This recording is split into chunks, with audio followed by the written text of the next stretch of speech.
Somewhere in Central Asia, thousands of years before your country even existed, someone stumbled upon a plant that would shape empires, spark revolutions, and divide nations. That plant was cannabis, and we've been obsessed with it ever since. Celebrated by some, criminalized by others, it's been worshipped, banned, traded, and fought over for thousands of years. But how did we get here? Let's go back to the beginning. Let me tell you about a funeral. Not a modern one, not the kind with a reception afterward, and food, and people standing around, not knowing what to say. A funeral. 2,500 years ago, in the Pamir Mountains, in what is now Western China.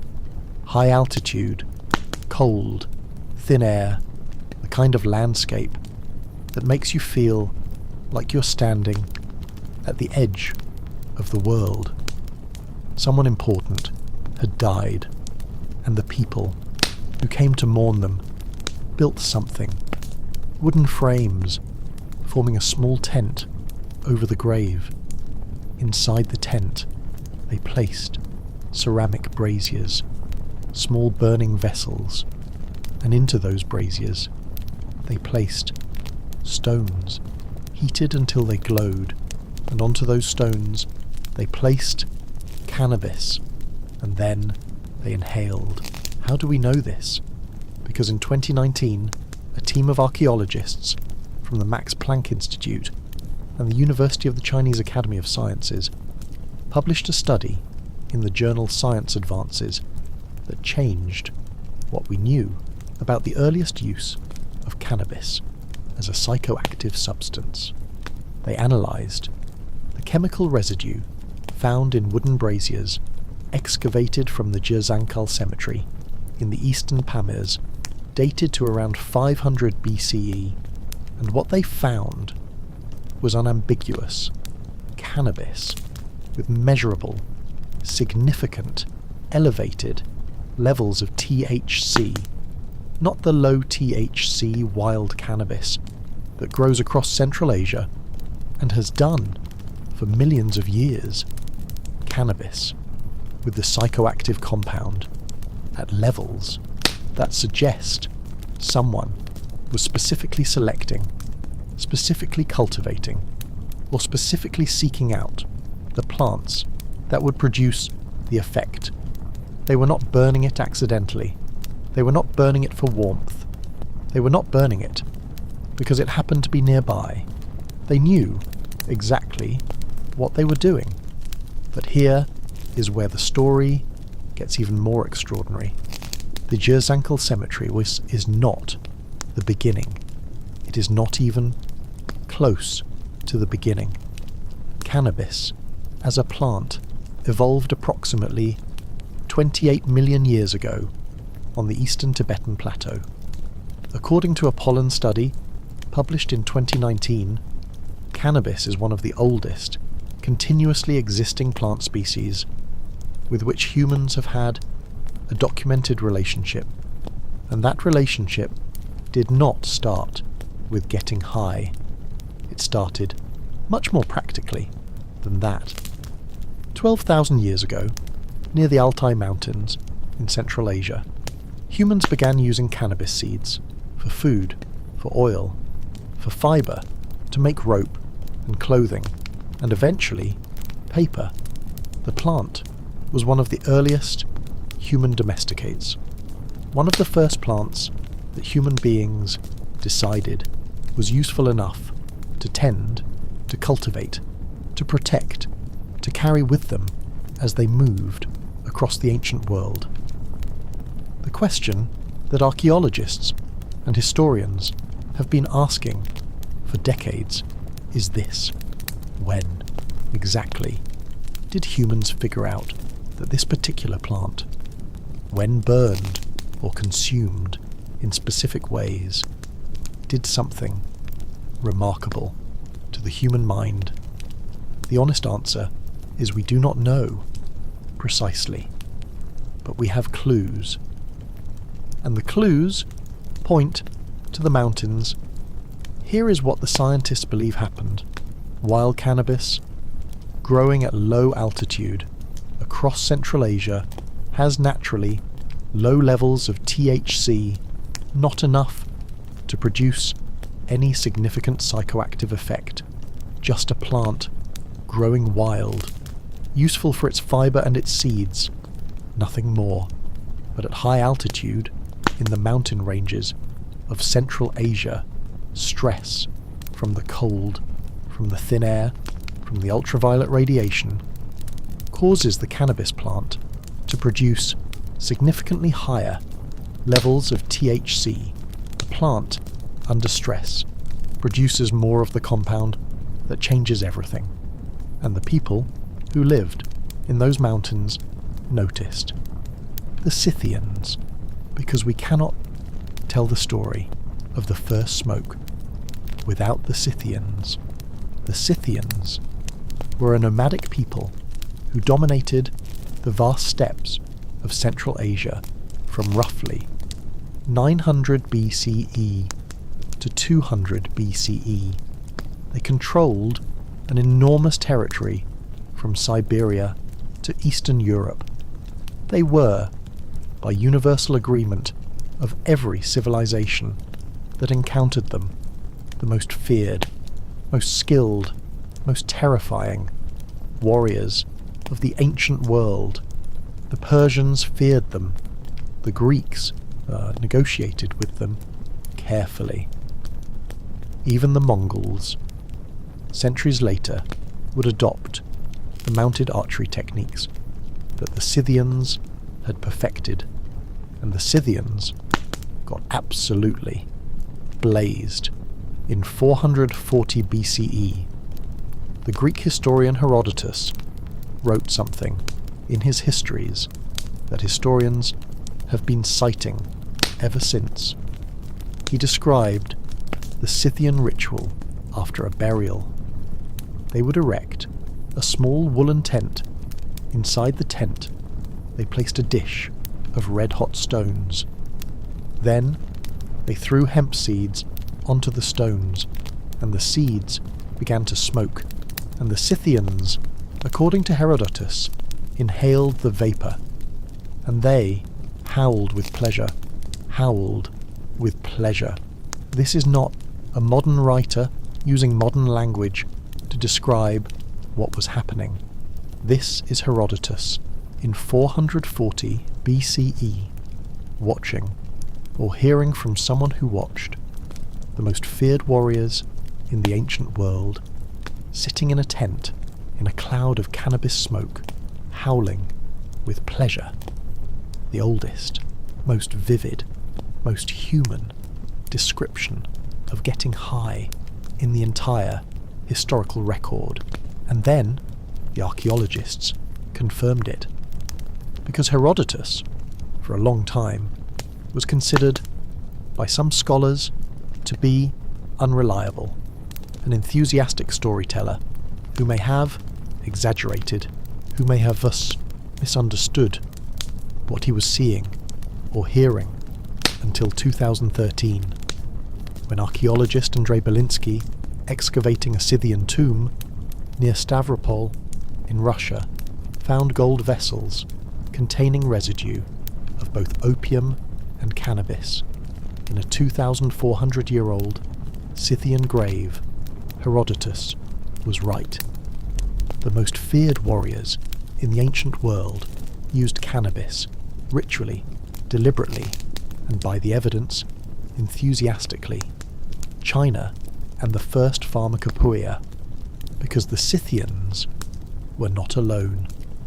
Across the mountains, to the east, in ancient China, the Emperor Shen Nung, legendary father of Chinese medicine, considered the patron of all herbalists, was compiling what would become one of the most influential medical texts in human history, the Shen Nung Pen Cao Qing, the Great Herbal, a text that, while modified from its original form, is still referenced by practitioners of traditional Chinese medicine today.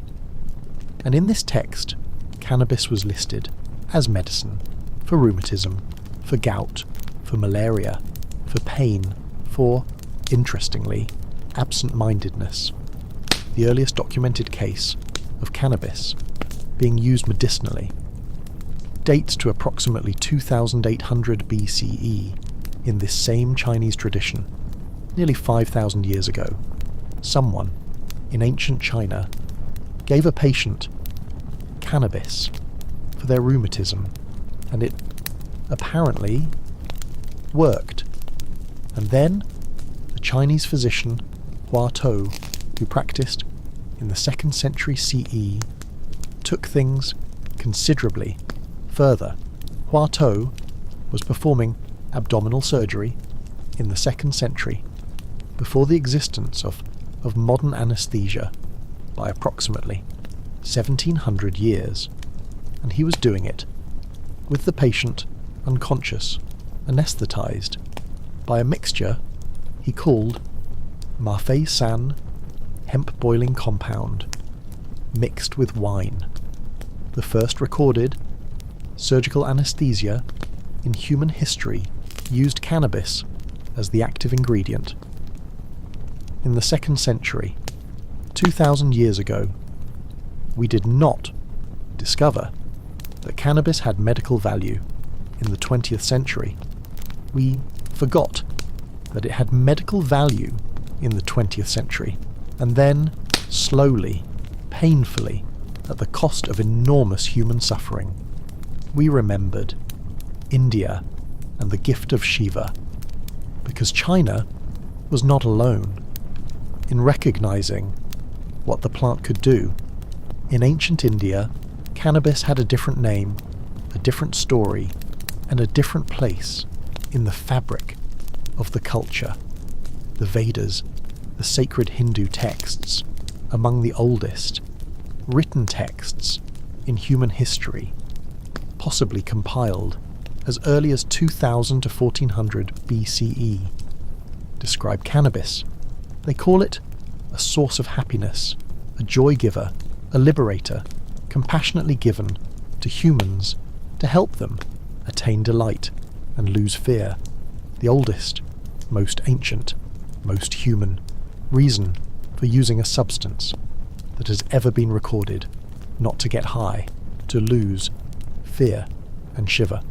The great god, one of the supreme deities of the Hindu tradition, is known in some traditions as the Lord of Bang, because, according to legend, cannabis was his favourite food.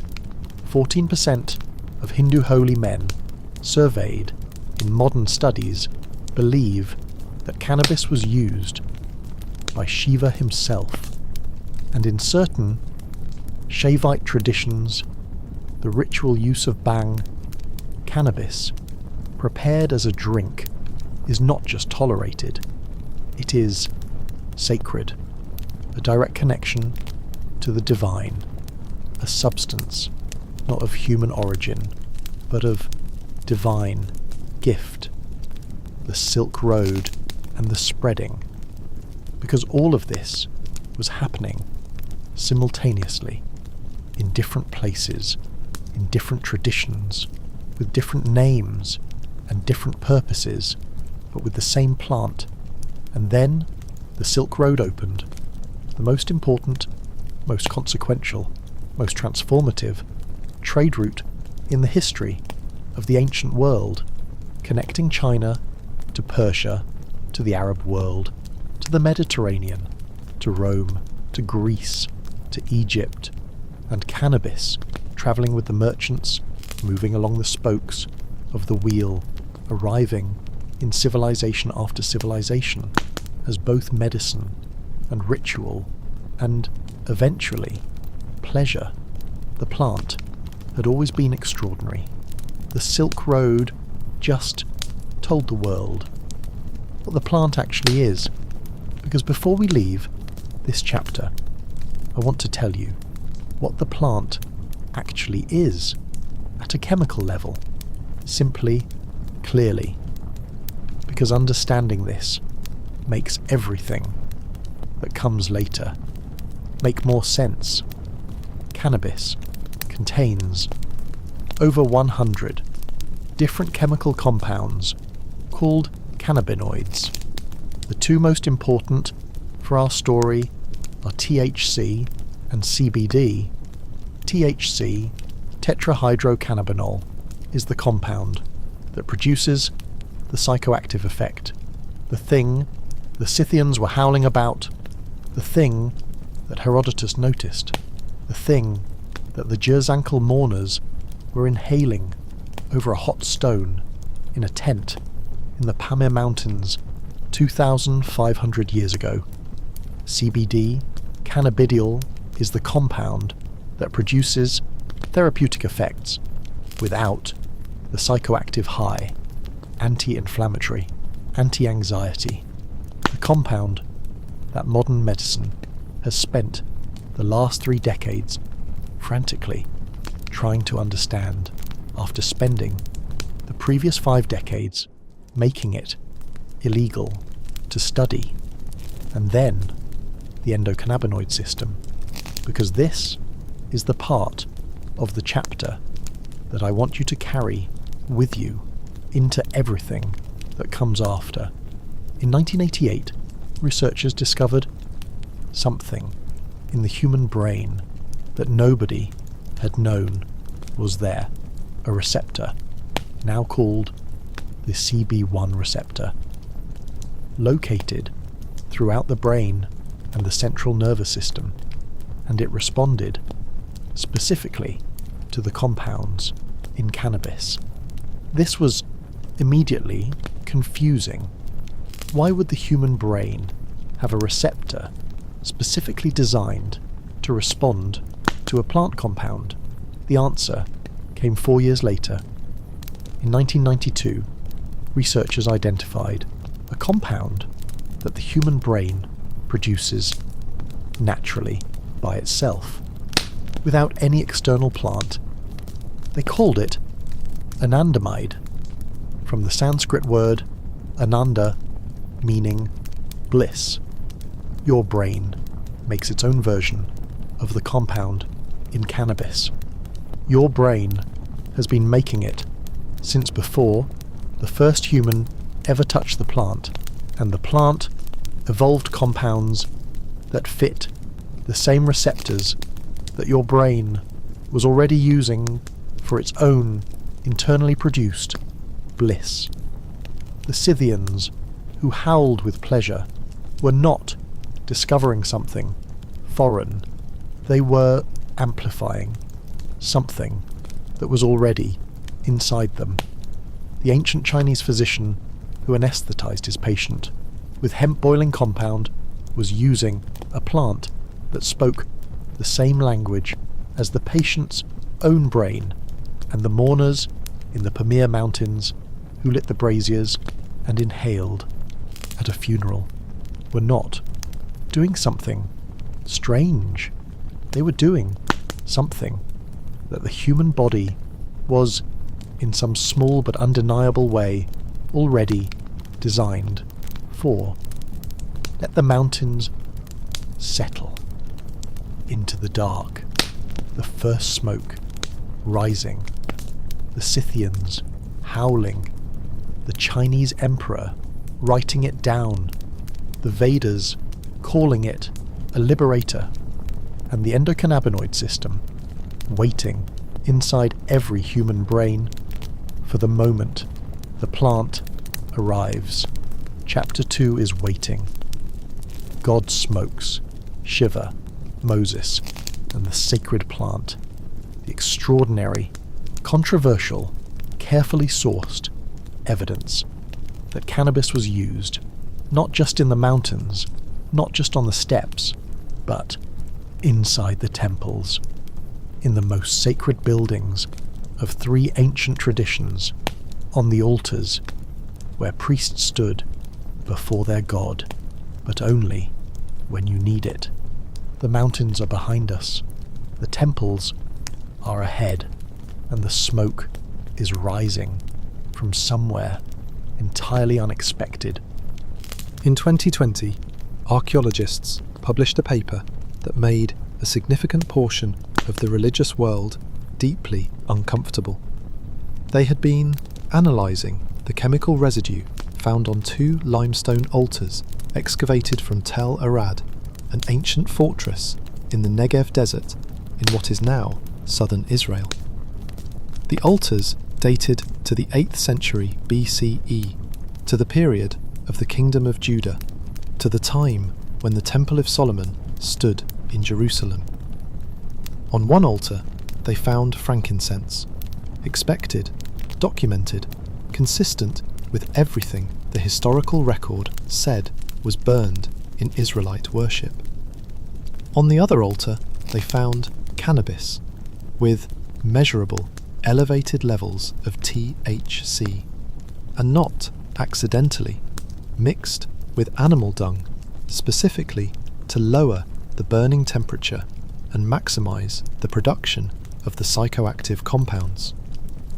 Someone in the ancient kingdom of Judah knew exactly what they were doing. What does this mean? Because I want to be completely, carefully, honestly clear about what the evidence does and does not say. The evidence says that in at least one Israelite religious site during the period of the Kingdom of Judah, cannabis with significant THC content was burned on an altar as part of what appears to be a ritual practice. The evidence does not say that this was official, mainstream Israelite practice.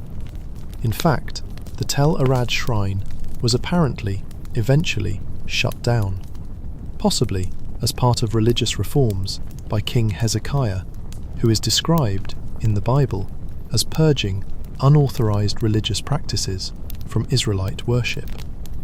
Which means either cannabis use in religious ritual was so widespread that it required an official crackdown, or it was a fringe practice that the mainstream tradition ultimately rejected.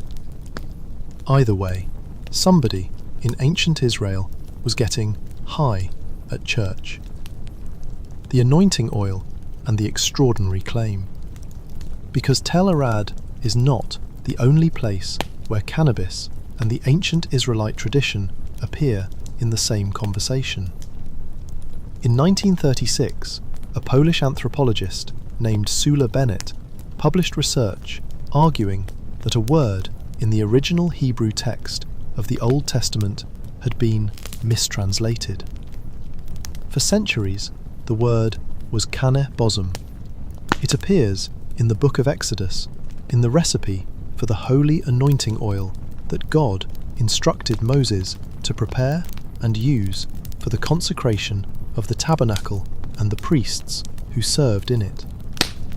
The traditional translation renders kaneh bosm as calamus, a fragrant reed used in ancient perfumery, a perfectly ordinary, perfectly innocent, perfectly unremarkable plant. Bennett argued that kaneh bosm was, in fact, cannabis. The recipe for the anointing oil, as described in Exodus 30, called for, among other ingredients, kaneh bosm in a quantity of 250 shekels, approximately 9 pounds.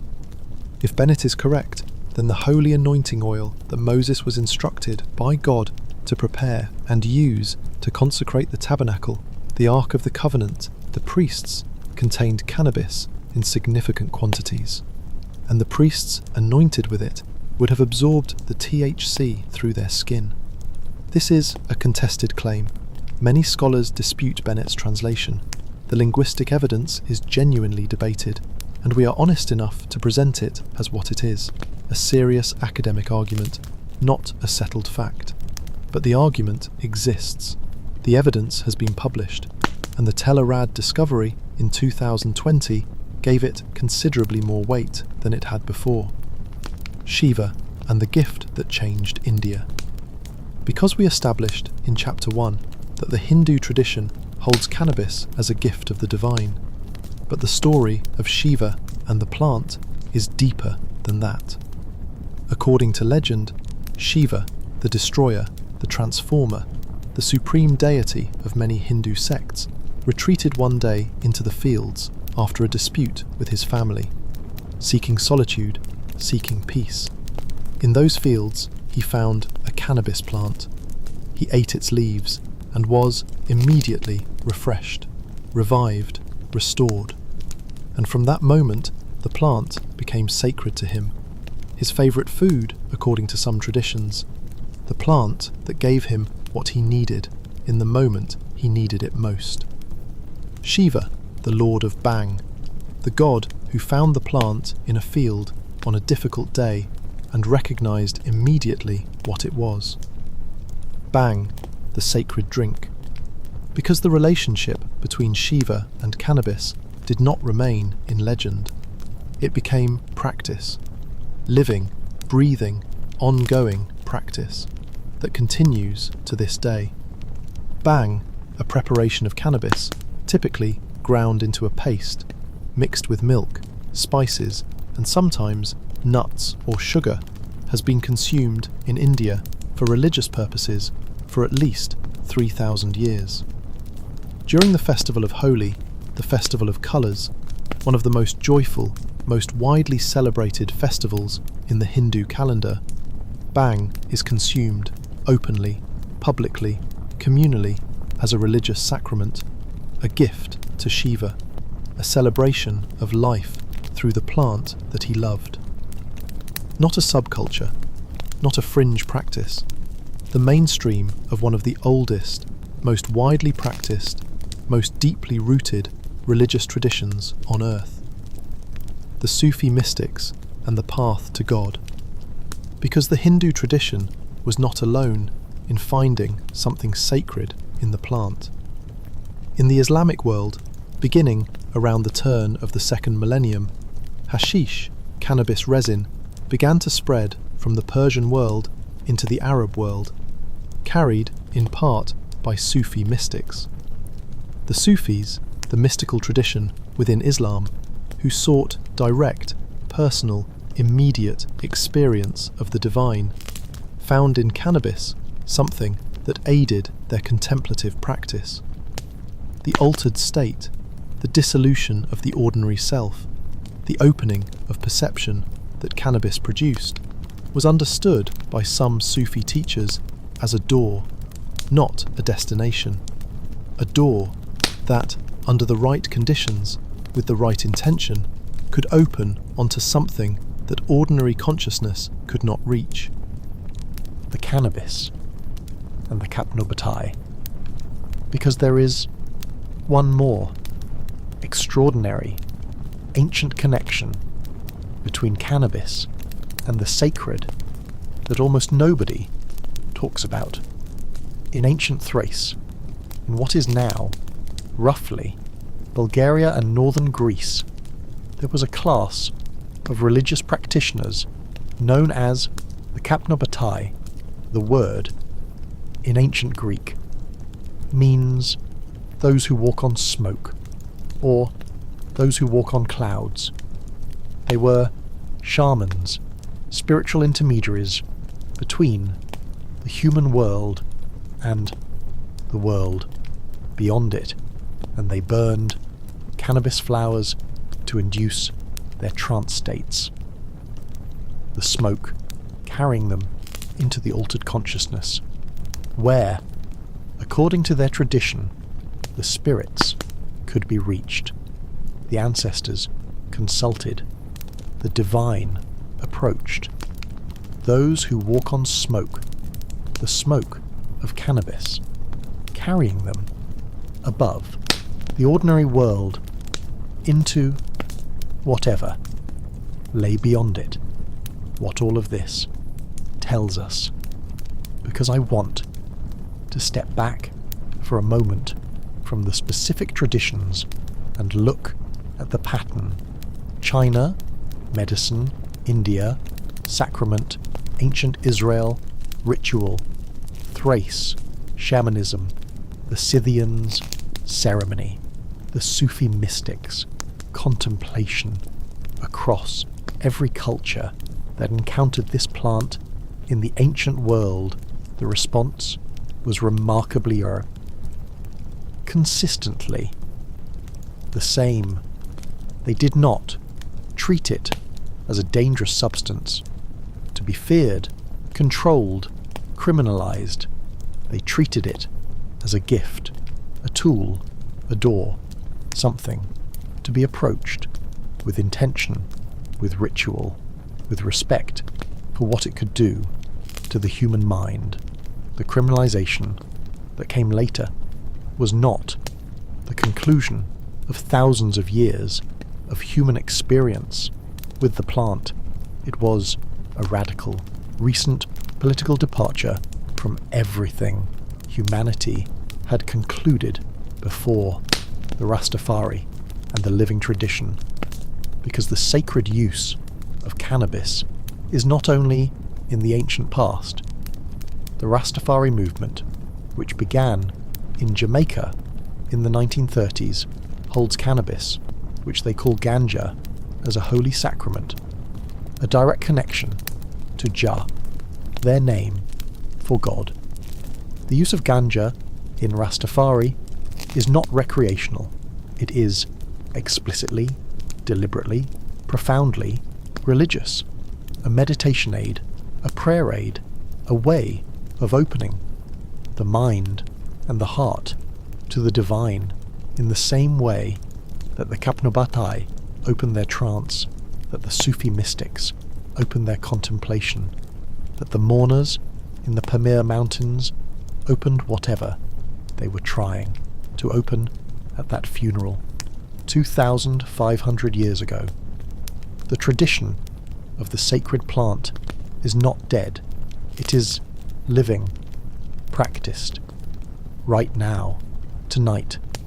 The question the sacred plant forces us to ask, because here is what I want to leave you with before this chapter closes.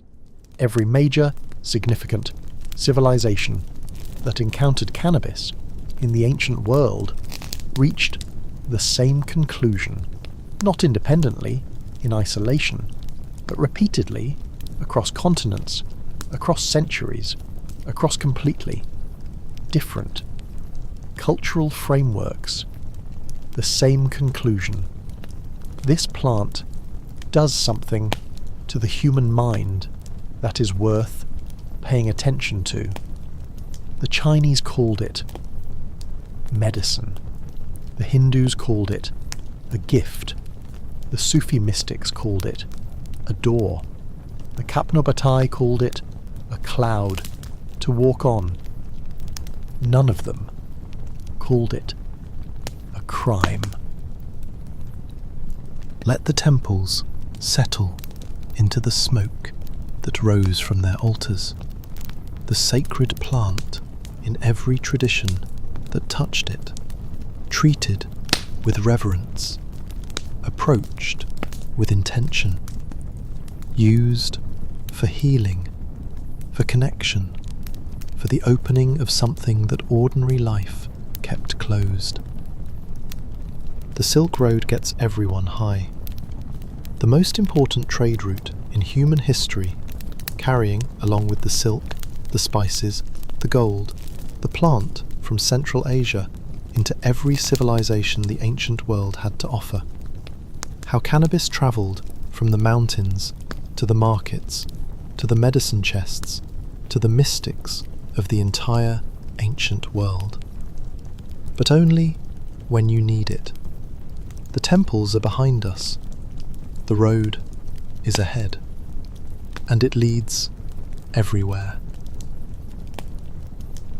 There is a road that does not exist anymore, not in the way it once did, not as a single, continuous, physical path cutting through the mountains and deserts of the ancient world, but for almost 2,000 years, from roughly 130 BCE to the middle of the 15th century CE, the Silk Road was the most important, most consequential, most transformative network of trade routes the world had ever seen.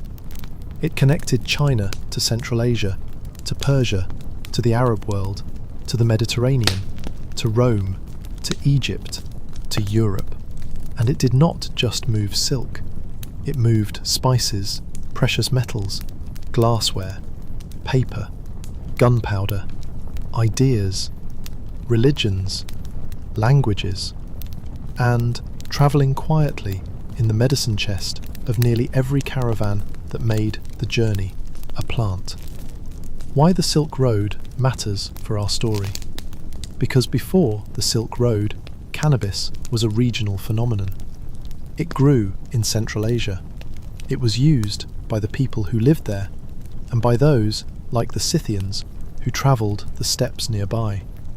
And it had spread into China and into India through the natural migration of nomadic peoples, carrying seeds and knowledge with them. But the Silk Road changed everything. The Silk Road was not a local phenomenon. It was a global one. And everything that travelled on it went everywhere. Robert Spengler, the lead archaeobotanist from the Max Planck Institute, who worked on the Jerzankel Cemetery study, described the early Silk Road as functioning more like the spokes of a wagon wheel than a single, long-distance road. Central Asia at the hub, every civilization at the end of a spoke, and cannabis was at the hub, the journey west to Persia. Because the first major westward movement of cannabis along the Silk Road was into Persia, into what is now Iran. The Persian world was already extraordinarily sophisticated.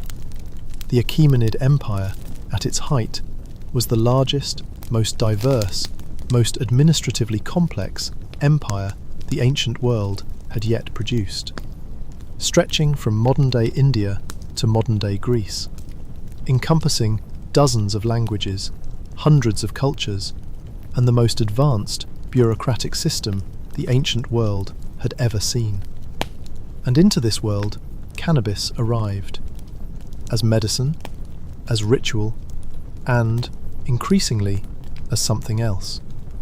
The Zoroastrian religious tradition, the ancient Persian faith that preceded Islam in the region, references, in some of its texts, a substance called banga, a substance with properties that many scholars identify as cannabis.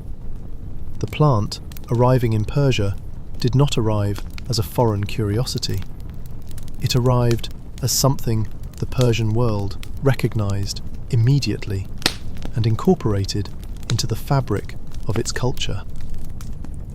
The Arab world and the birth of hashish.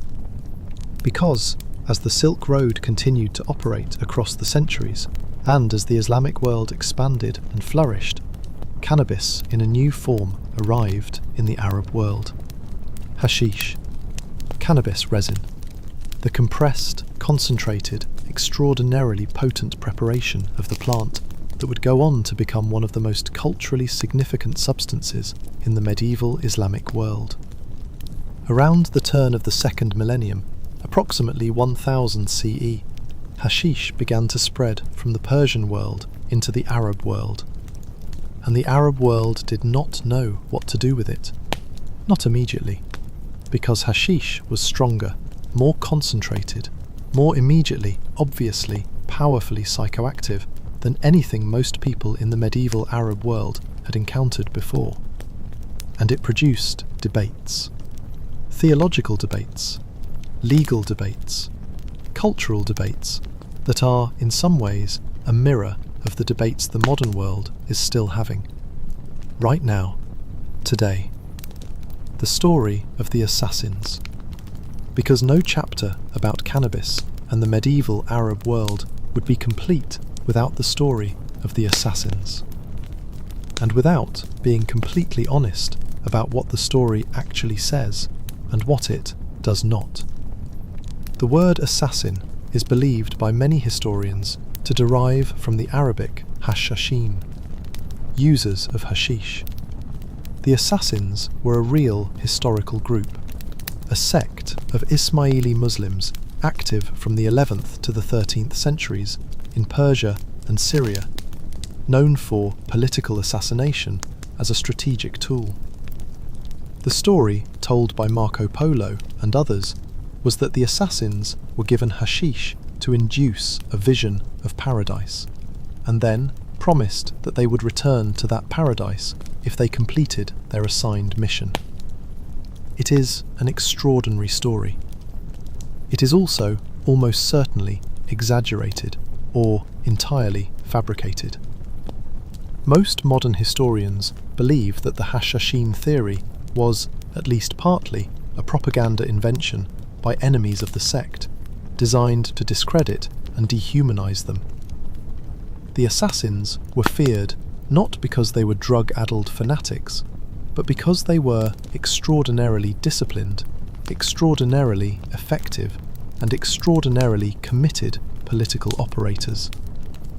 The hashish story made them easier to dismiss, and 800 years later, the word they left behind is still in every language.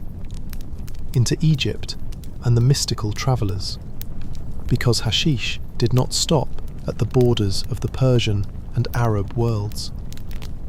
According to historical records, hashish was introduced to Egypt by, as the sources describe them, mystic Islamic travellers from Syria, sometime during the Ayyubid dynasty in the 12th century CE.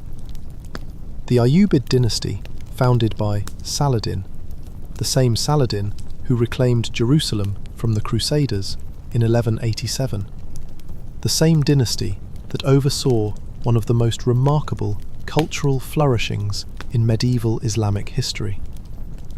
And into this world of extraordinary learning, extraordinary art, extraordinary philosophy, the mystic travellers brought their hashish.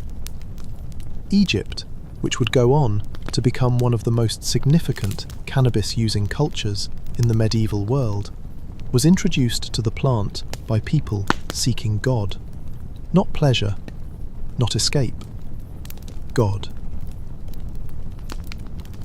The journey into Europe, because the Silk Road was not just an Eastern phenomenon as cannabis travelled west, through Persia, through the Arab world, through Egypt, it eventually reached the Mediterranean, and from there into Europe.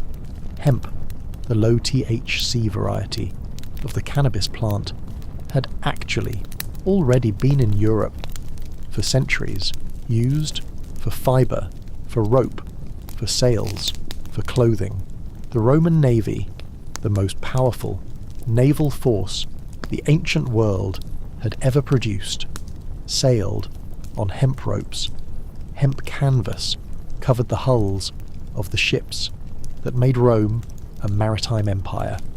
The Roman scholar, Pliny the Elder, described cannabis in his Natural History, a text written in 77 CE that served as an encyclopedia of the known world.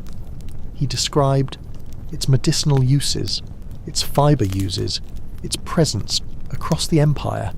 Rome, the greatest empire the ancient world produced, was, in multiple ways, built on cannabis. Napoleon and the Unexpected Soldier, because the story of cannabis in Europe takes one of its most unexpected turns at the end of the 18th century. In 1798, Napoleon Bonaparte invaded Egypt. His soldiers, expecting war, found something else waiting for them in the markets and the culture of the country they had just occupied. Hashish, and the French soldiers found that they liked it, significantly, enthusiastically, to the point where Napoleon had to issue a formal military order in 1800 prohibiting his soldiers from consuming hashish. The order stated that the use of a liquor made from a certain plant called hashish was forbidden throughout all of Egypt for all Frenchmen, the first modern, Western attempt to prohibit cannabis issued by Napoleon Bonaparte in Egypt in 1800 because his soldiers would not stop. The soldiers brought it home because Napoleon's prohibition was, as most prohibitions in the history of cannabis, not particularly effective. French soldiers, returning from Egypt, brought their experience of hashish back to France, back to Europe, and in the early to mid-19th century, something extraordinary happened in Paris. A group of French writers, poets, artists, and intellectuals began meeting regularly at an apartment on the Ile Saint-Louis in the middle of the Seine. They called themselves Le Club des Hashichins, the Club of Hashish Eaters.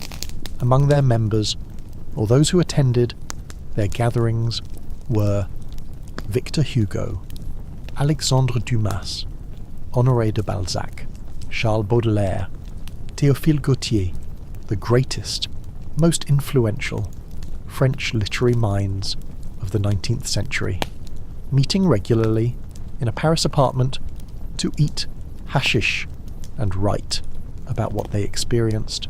But Napoleon's soldiers were not the only military force in the 19th century with a complicated relationship with cannabis. During the Anglo-Zulu War in southern Africa, the Zulu warriors were using cannabis before battle, not to calm themselves down, not for contemplation or ritual or spiritual connection, to enhance aggression, to stave off fatigue, to amplify courage, and to make themselves more fearsome in combat. The same plant on the same continent at roughly the same time. Napoleon's French soldiers using it to relax, the Zulu warriors using it to fight, medicine, sacrament, relaxation, and now a weapon. The plant had apparently a use for everyone. What Baudelaire wrote, because Charles Baudelaire, who attended the Club des Hashichins, wrote about the experience in a way that nobody before or since has quite matched. He wrote that hashish exaggerates the individual beyond measure, that it gives to everything an extraordinary, almost supernatural depth of colour and intensity of outline, not an endorsement, not a warning, a description from one of the greatest observers of human experience who ever lived, that the world under its influence became more itself, more vivid, more present, more, strangely, more real. The Scythians howled with pleasure. Baudelaire wrote poetry about the depth of colour, 2,500 years, and the same plant producing in two completely different, completely separated human beings something recognisably the same. William Brooke O'Shaughnessy and the Return to Medicine. Because, at the same time that Baudelaire was writing about depth of colour, a British physician named William Brooke O'Shaughnessy was doing something far more consequential for the long-term story of cannabis. O'Shaughnessy had been posted to India by the East India Company, and in India he encountered the long, sophisticated, deeply developed Indian tradition of cannabis as medicine. He studied it rigorously, scientifically, with the discipline of a trained, Western, empirical physician applying genuine scientific method to what he found, and what he found astonished him. Cannabis was effective for pain, for muscle spasm, for nausea, and, in one case that he documented carefully, it stopped convulsions in a child O'Shaughnessy brought cannabis back to Western medicine in 1839, and within a decade it was in the United States Pharmacopoeia, the official, authoritative list of medicines recognized by American physicians, the Victorian Medicine Cabinet. Because what O'Shaughnessy began in 1839 became, by the end of the 19th century, an industry. Between 1839 and 1900, more than 100 scientific articles appeared in medical journals describing the medicinal properties of cannabis. 100 articles in 60 years. The major pharmaceutical companies of the era, Squibb, Eli Lilly, Park Davis, all produced cannabis tinctures, sold legally in pharmacies across America and Europe. Cannabis was prescribed for an extraordinary, almost comic, range of conditions: neuralgia, tetanus, typhus, cholera, rabies, dysentery, alcoholism, opiate addiction, anthrax, leprosy, insanity. Some of these were clearly optimistic, but the point is not that cannabis cured everything.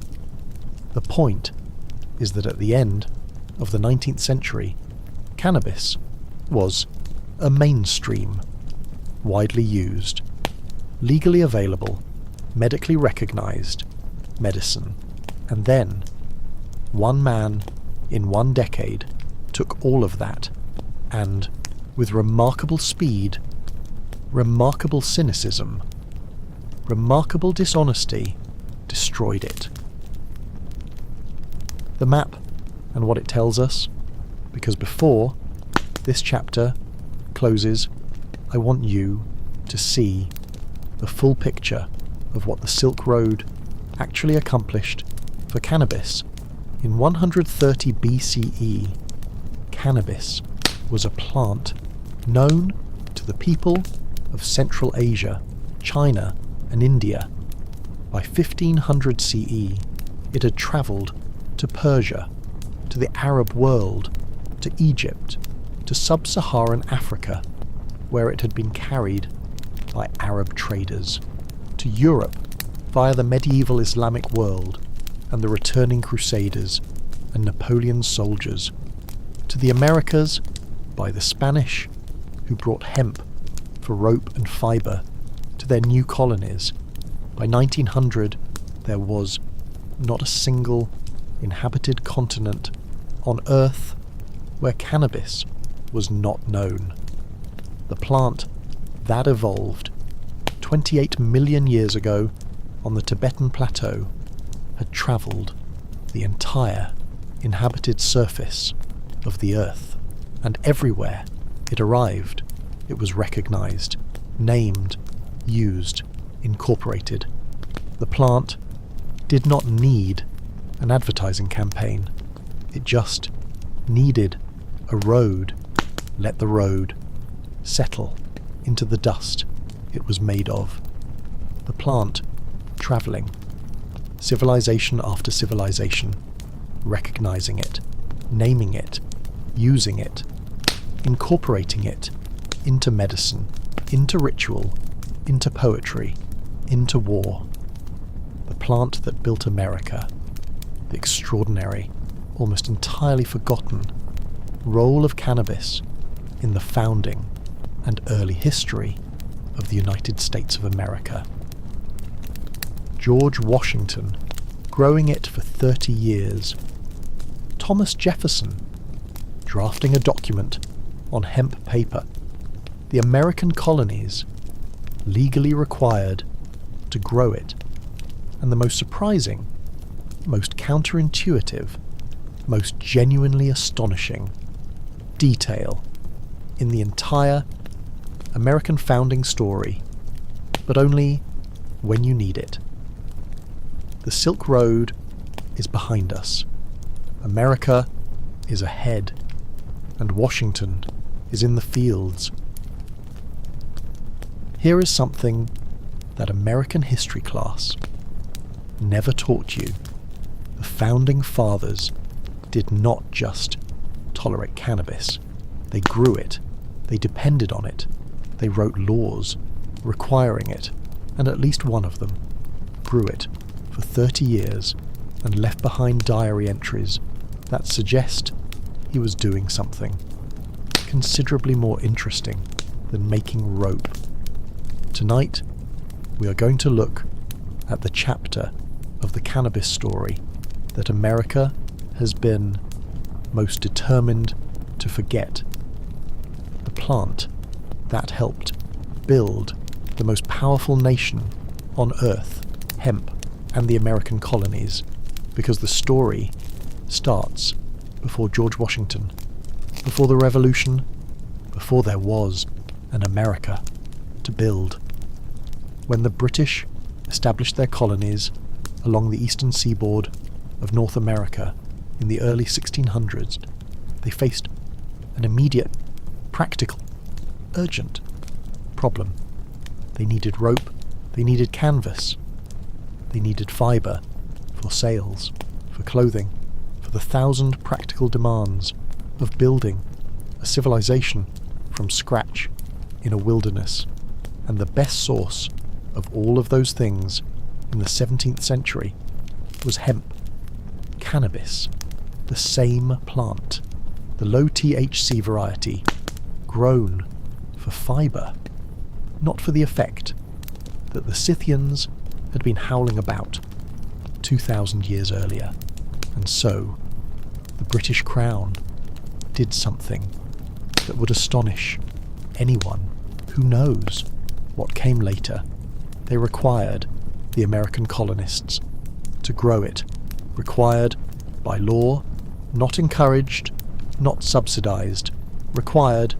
In Virginia, in 1619, the Colonial Assembly passed a law requiring every farmer to grow hemp.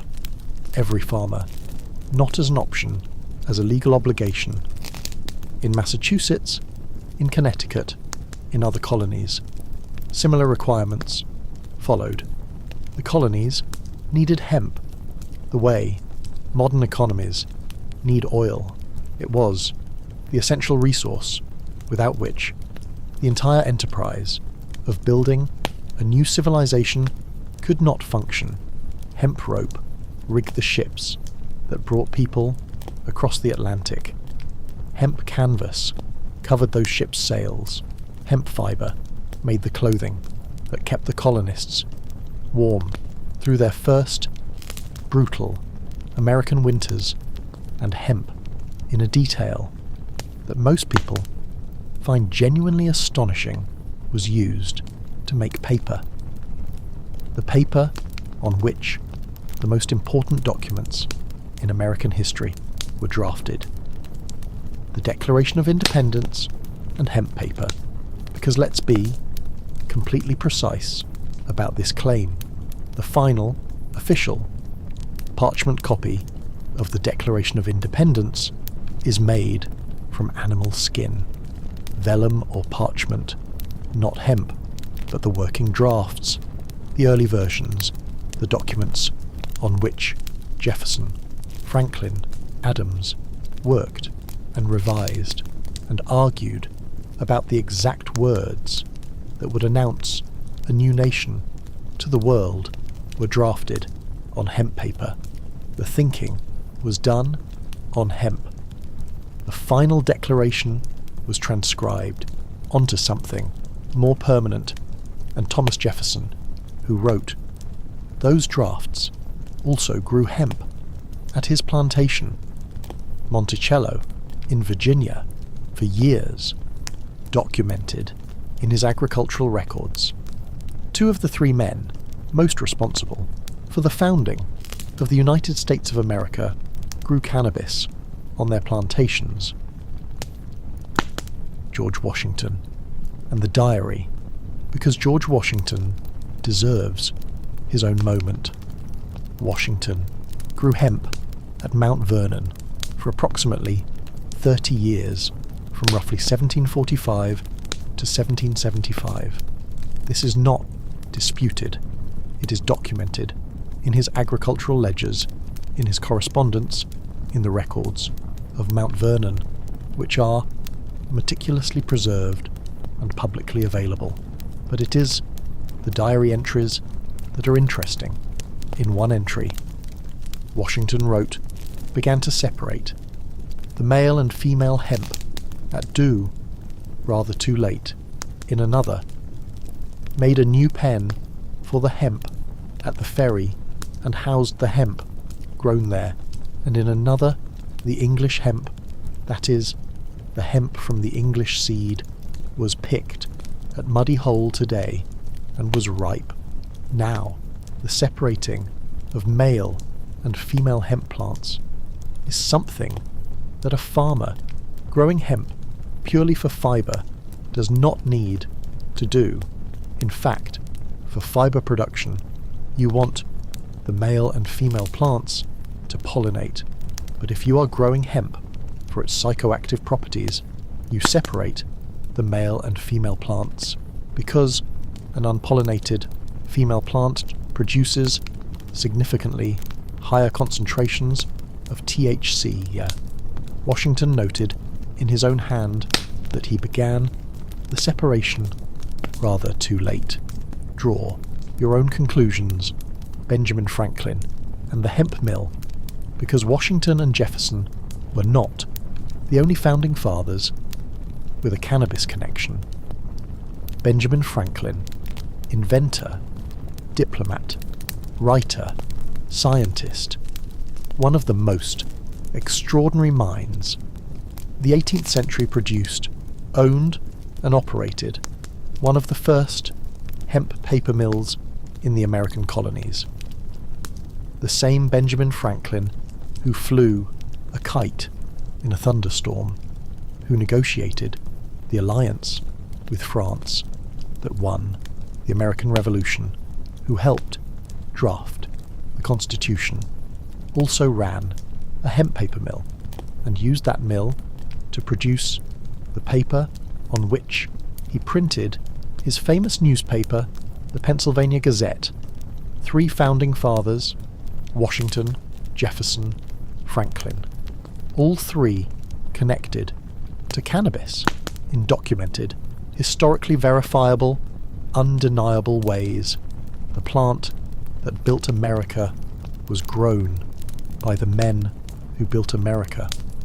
The Civil War and the canvas tents, because the founding fathers were not the last chapter of cannabis in American history. Hemp continued to be an essential American agricultural product well into the 19th century. During the Civil War, the Union Army used hemp canvas for their tents, hemp rope rigged their supply wagons, hemp uniforms clothed their soldiers. The war that defined modern America was fought, in part, in hemp tents by soldiers, in hemp clothing supplied by wagons on hemp ropes, and the medicine carried by the Union Army's medical corps included cannabis tinctures listed in the Army's official medical supply as a treatment for pain, for dysentery, for the ordinary, brutal suffering of men at war. The Mexican Revolution and the word marijuana, because here is something that almost nobody knows about the word that Americans use most commonly for the plant. Marijuana. The word is not a scientific term. It is not an ancient word. It is not the word that botanists or physicians or historians had used for centuries to describe the plant.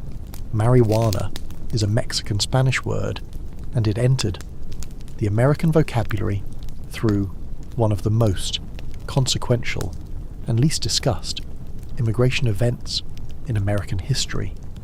after the Mexican Revolution of 1910, hundreds of thousands of Mexican immigrants fled north into the United States, bringing with them their culture, their language, their food, their music, and their recreational use of a plant they called marijuana. Cannabis had been legal and widely available in the United States for decades, but it had been called cannabis, or hemp, or, in the pharmacies, Indian hemp. The word marijuana was new, foreign, associated with immigrants, with the poor, with, in the language of the people who would soon try to ban it, the wrong kind of people, the rebranding and what it meant, because the arrival of the word marijuana was not just linguistic, it was strategic. Whether intentionally or not, the renaming of cannabis as marijuana allowed the people who would soon campaign against it to associate a familiar, legal, medically recognized substance with something that felt foreign, strange, threatening. The American Medical Association, when it testified before Congress in 1937 against the proposed ban, said explicitly that it had not even recognized that the marijuana they were talking about was the same plant as the cannabis it had been prescribing for decades. The renaming had worked. The rebranding of a familiar medicine as a foreign threat had separated the plant from its history in the American mind, and it made what came next considerably easier. Marijuana, the Tax Act, and the spelling, because there is one final, extraordinary detail about language and the cannabis story in America that is worth sitting with. When Harry Anslinger drafted the legislation that would effectively ban cannabis in 1937, he did not call it the Cannabis Tax Act, or the Hemp Tax Act, or the Indian Hemp Tax Act. He called it the Marijuana Tax Act, with an H, not the more common spelling, with a J, deliberately choosing the most foreign-looking, most unfamiliar, most exotic spelling of the most foreign-sounding word for the plant, maximizing the distance between what he was banning and what Americans already knew and trusted as medicine, the hemp that Washington grew, the cannabis that the AMA prescribed, the plant that the Founding Fathers built a nation on, became officially marijuana. And marijuana was a crime. The Hemp for Victory campaign, because before we get to the full story of the ban and the man behind it, there is one final, extraordinary American cannabis story that needs to be told. In 1942, 1 year after the United States entered World War II, the United States Department of Agriculture produced a film called Hemp for Victory. The film was a propaganda film in the most literal, most direct, most explicit sense. It encouraged American farmers to grow hemp to support the war effort to produce the rope, the canvas, the parachute webbing, the marine cordage that the United States military desperately needed to fight World War II. The same government that had, 5 years earlier, effectively banned cannabis with the Marijuana Tax Act, now was making films encouraging farmers to grow it, because when the war needed it The plant was suddenly not a dangerous narcotic. It was a patriotic duty. And then the war ended, and the government quietly stopped encouraging farmers to grow hemp, and cannabis went back to being a crime. The plant that had been required by colonial law, that had been grown by Washington, Jefferson, Franklin, that had been prescribed by physicians for 100 years, that had been used to win a world war, was a crime because the war was over and the plant was no longer needed, and the man who had decided it was a crime in the first place was still in office. What this chapter tells us about America, because I want to step back for a moment and look at the full picture of what this chapter actually reveals. America was built on cannabis, not metaphorically, literally.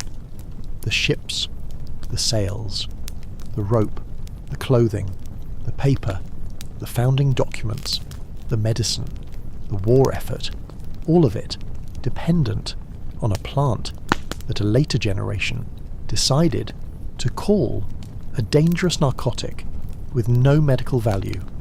The distance between those two facts is not scientific, it is not medical, it is not based on evidence, it is political, it is racial, it is the story of power deciding what is legal and what is criminal, based not on what the evidence shows, but on who is using it and what banning it can be used to achieve. And that story has a face and a name and a very specific, very ugly, very consequential agenda. Let the fields settle into the history they were part of. Washington in the field, Jefferson at his desk, Franklin at his mill. The colonists, required by law to grow what their descendants would be arrested for possessing. One man who destroyed everything, Harry Anslinger, the most racist, most cynical, most consequential campaign of misinformation in the history of American drug policy. The man who looked at the plant that Washington grew, that the AMA prescribed, that the US Pharmacopoeia listed, and decided it was the assassin of youth. And what he said in Congress that the American Medical Association tried and failed to correct, but only when you need it. The fields are behind us, the hearing room is ahead, and Anslinger is already speaking. His name was Harry Jacob Anslinger, born in 1892 in Altoona, Pennsylvania, the son of Swiss immigrants, a man who, by all accounts, was disciplined, organised, effective, and, by the evidence of his own words, his own documents, his own congressional testimony, profoundly, unambiguously racist. In 1930, Harry Anslinger was appointed as the first commissioner of the Federal Bureau of Narcotics, a new government agency created at the end of the Prohibition era, just as alcohol was becoming legal again. And Anslinger looked at his new bureau, looked at the disappearing rationale for its existence, and made a decision. He needed a new enemy. The problem with the bureau, because to understand what Anslinger did, you need to understand why he did it. The Federal Bureau of Narcotics had been created to fight drug abuse, specifically opioids, the heroin, the morphine, the substances that had been proliferating in American society since the late 19th century, but at the start of his tenure, Anslinger had publicly dismissed cannabis as a concern. He said in his early years that cannabis was not a problem, that it did not lead to violence, that it was not a significant threat to American society. He said this on the record, and then the Great Depression hit. The Bureau's funding was under threat. The rationale for its existence was weakening. Alcohol was coming back, and Anslinger needed something to justify the Bureau's budget, its staff, its power, its existence. He chose cannabis, the campaign of lies, because what Anslinger did next was not a campaign based on science, not a campaign based on medical evidence, not a campaign based on any honest assessment of the actual effects of cannabis on the human body or the human mind. It was a campaign of deliberate, calculated, carefully orchestrated misinformation.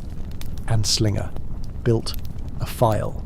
He called it the Gore File, a collection of the most extreme, most violent, most disturbing crimes that had ever been even loosely associated with cannabis use. Some of the cases in the Gore File had no proven connection to cannabis whatsoever. Some were disputed, some were outright fabrications. It did not matter. Anslinger used them anyway. The most infamous case, because among the stories that Anslinger used most aggressively in his campaign was the story of Victor Licata. In 1933, a young man named Victor Licata in Tampa, Florida, murdered his entire family with an axe. His mother, his father, his two brothers, his sister. Anslinger seized on this case immediately.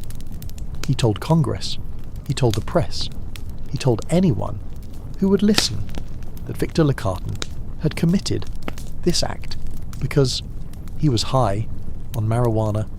There was one problem. The Tampa police had investigated Licata a year before the murders, and their report made no mention of cannabis. Licata had a documented history of mental illness. Severe, serious, documented mental illness. His family had been urged by the police to commit him to a psychiatric institution. They had not. Cannabis had nothing to do with it. Anslinger knew this, or should have. He used the case anyway. The racism, in his own words, because the Gore File and the Licata case were not the most disturbing part of Anslinger's campaign. The most disturbing part is in his own words, his own documents, his own correspondence, preserved in the National Archives and in various historical collections for anyone who wants to read them. Anslinger wrote in internal memos that reefer makes darkies think they are as good as white men. He wrote that the primary reason to outlaw marijuana is its effect on the, and these are his words, degenerate races. He testified before Congress that the majority of people who use marijuana are Negroes, Hispanics, Filipinos, and entertainers, and their satanic music, jazz and swing, results from marijuana use. These are not invented quotes, not taken out of context, not disputed by historians.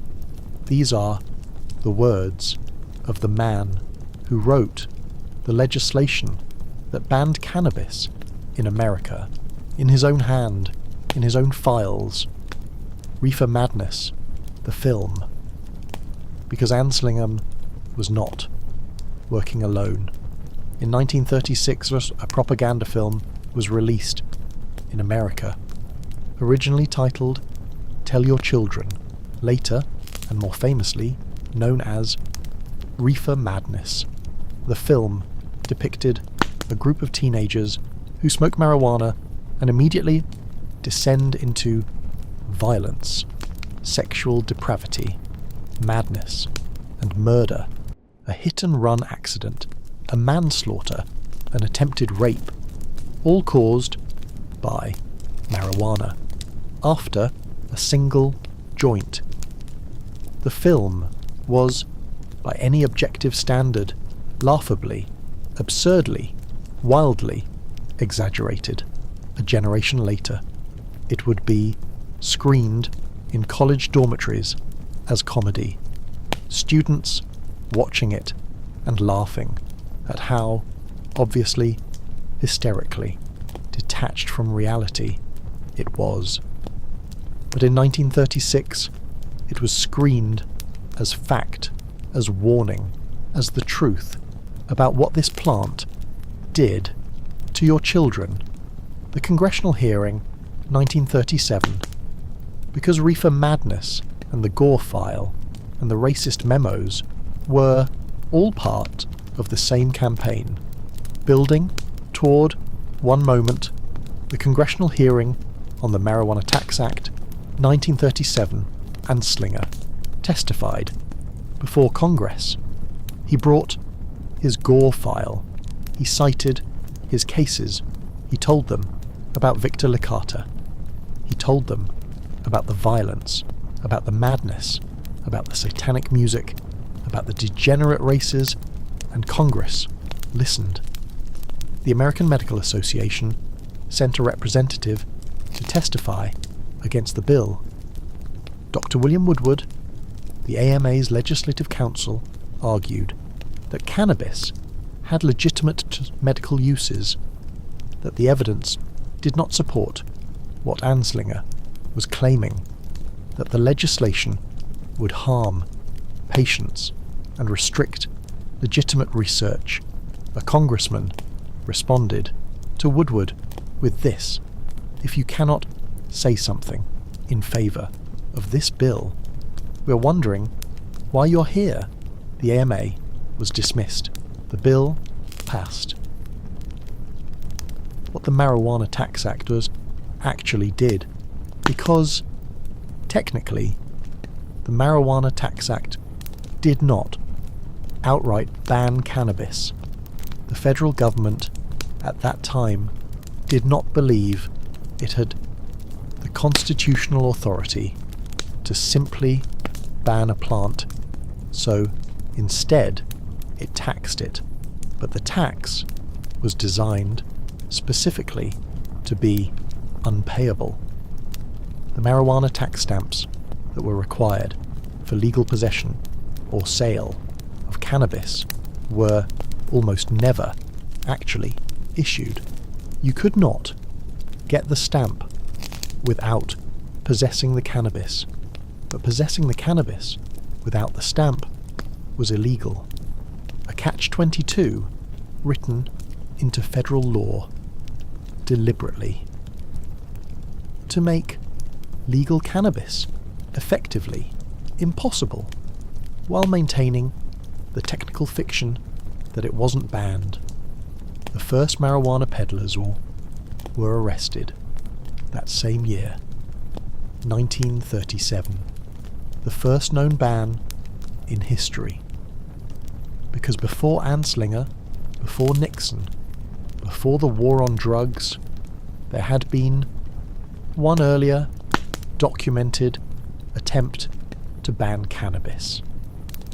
In 1378, the Emir of Juma in the Arabian Peninsula became the first known ruler in all of human history to ban the use of hashish in his territory. 559 years before Anslinger was born. The desire to control this plant is apparently as old as the plant itself. Every attempt in those 647 years between the Emir of Juma and Harry Anslinger had ultimately failed. The plant had outlasted every ruler who tried to control it. Anslinger would be different for a while.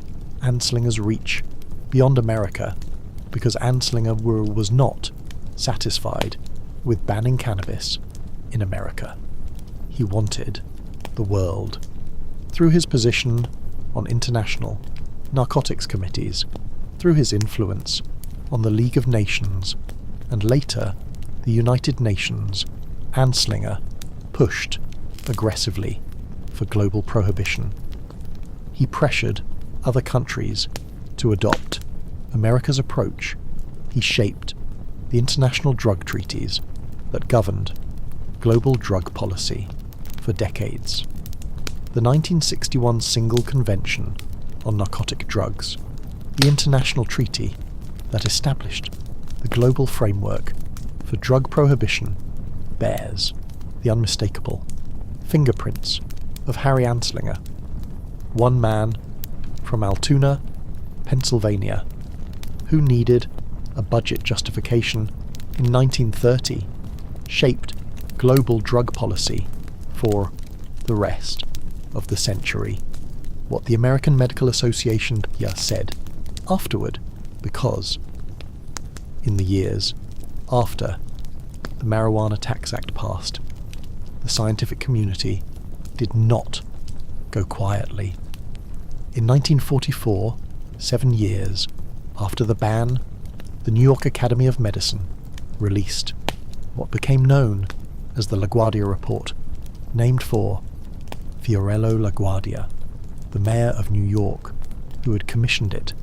The report was the most rigorous, most comprehensive, most scientifically serious examination of cannabis that had yet been conducted in America, and its findings directly contradicted everything Anslinger had told Congress. Cannabis, the report found, was not physically addictive. It was not a gateway drug. It did not lead to violence. It did not cause crime. Anslinger called the report unscientific and suppressed it. 32 years in power, because Anslinger served as Commissioner of the Federal Bureau of Narcotics from 1930 to 1962. 32 years, through 5 presidents, through the Great Depression, through World War II, through the Korean War, through the beginning of the Cold War. 32 years of enforcing a ban built on lies. 32 years of suppressing science that contradicted him. 32 years of building an international framework for global prohibition that would outlast him by decades. And when he finally retired in 1962, he had achieved something that the Emir of Juma had not, that Napoleon had not, that every ruler in 600 years of trying had not. He had made the world believe that the plant was dangerous. For a while. Let Anslinger settle into the history he made. The Gore file, the Licata case, the racist memos, reefer madness, the congressional hearing, the suppressed science, the international framework. 32 years of a lie so comprehensive, so carefully constructed, so internationally embedded, that it took the rest of the century to begin dismantling it. Nixon, the confession, and the real war on drugs. The most shocking political confession in American history. a White House advisor in 1994, saying out loud what everyone had suspected, that the war on drugs was never about drugs. It was about destroying two communities. And they knew they were lying. Of course they did, but only when you need it. Anslinger is behind us. Nixon is ahead. And the confession is already written. On June 17th, 1971, President Richard Nixon stood before the press and said something that would shape American society for the next 50 years. He said, "America's public enemy number one in the United States is drug abuse. In order to fight and defeat this enemy, it is necessary to wage a new, all-out offensive. The war on drugs." Those 4 words, coined by the media after that press conference, becoming the defining, most consequential, most damaging domestic policy in American history. It sounded like public health. It sounded like concern. It sounded like a president who genuinely cared about the well-being of his citizens. It was not. And we know this not because of analysis or inference or historical interpretation. We know this because someone who was in the room told us. The confession. Because in 1994, 23 years after Nixon declared the war on drugs, a journalist named Dan Baum interviewed John Ehrlichman. John Ehrlichman had served as the assistant to the President for Domestic Affairs under Richard Nixon, one of the most powerful, most trusted, most senior advisors in the Nixon White House.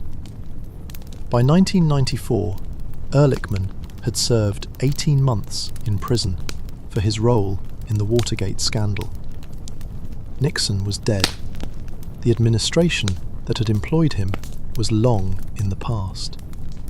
And Ehrlichman apparently had decided that he had nothing left to protect.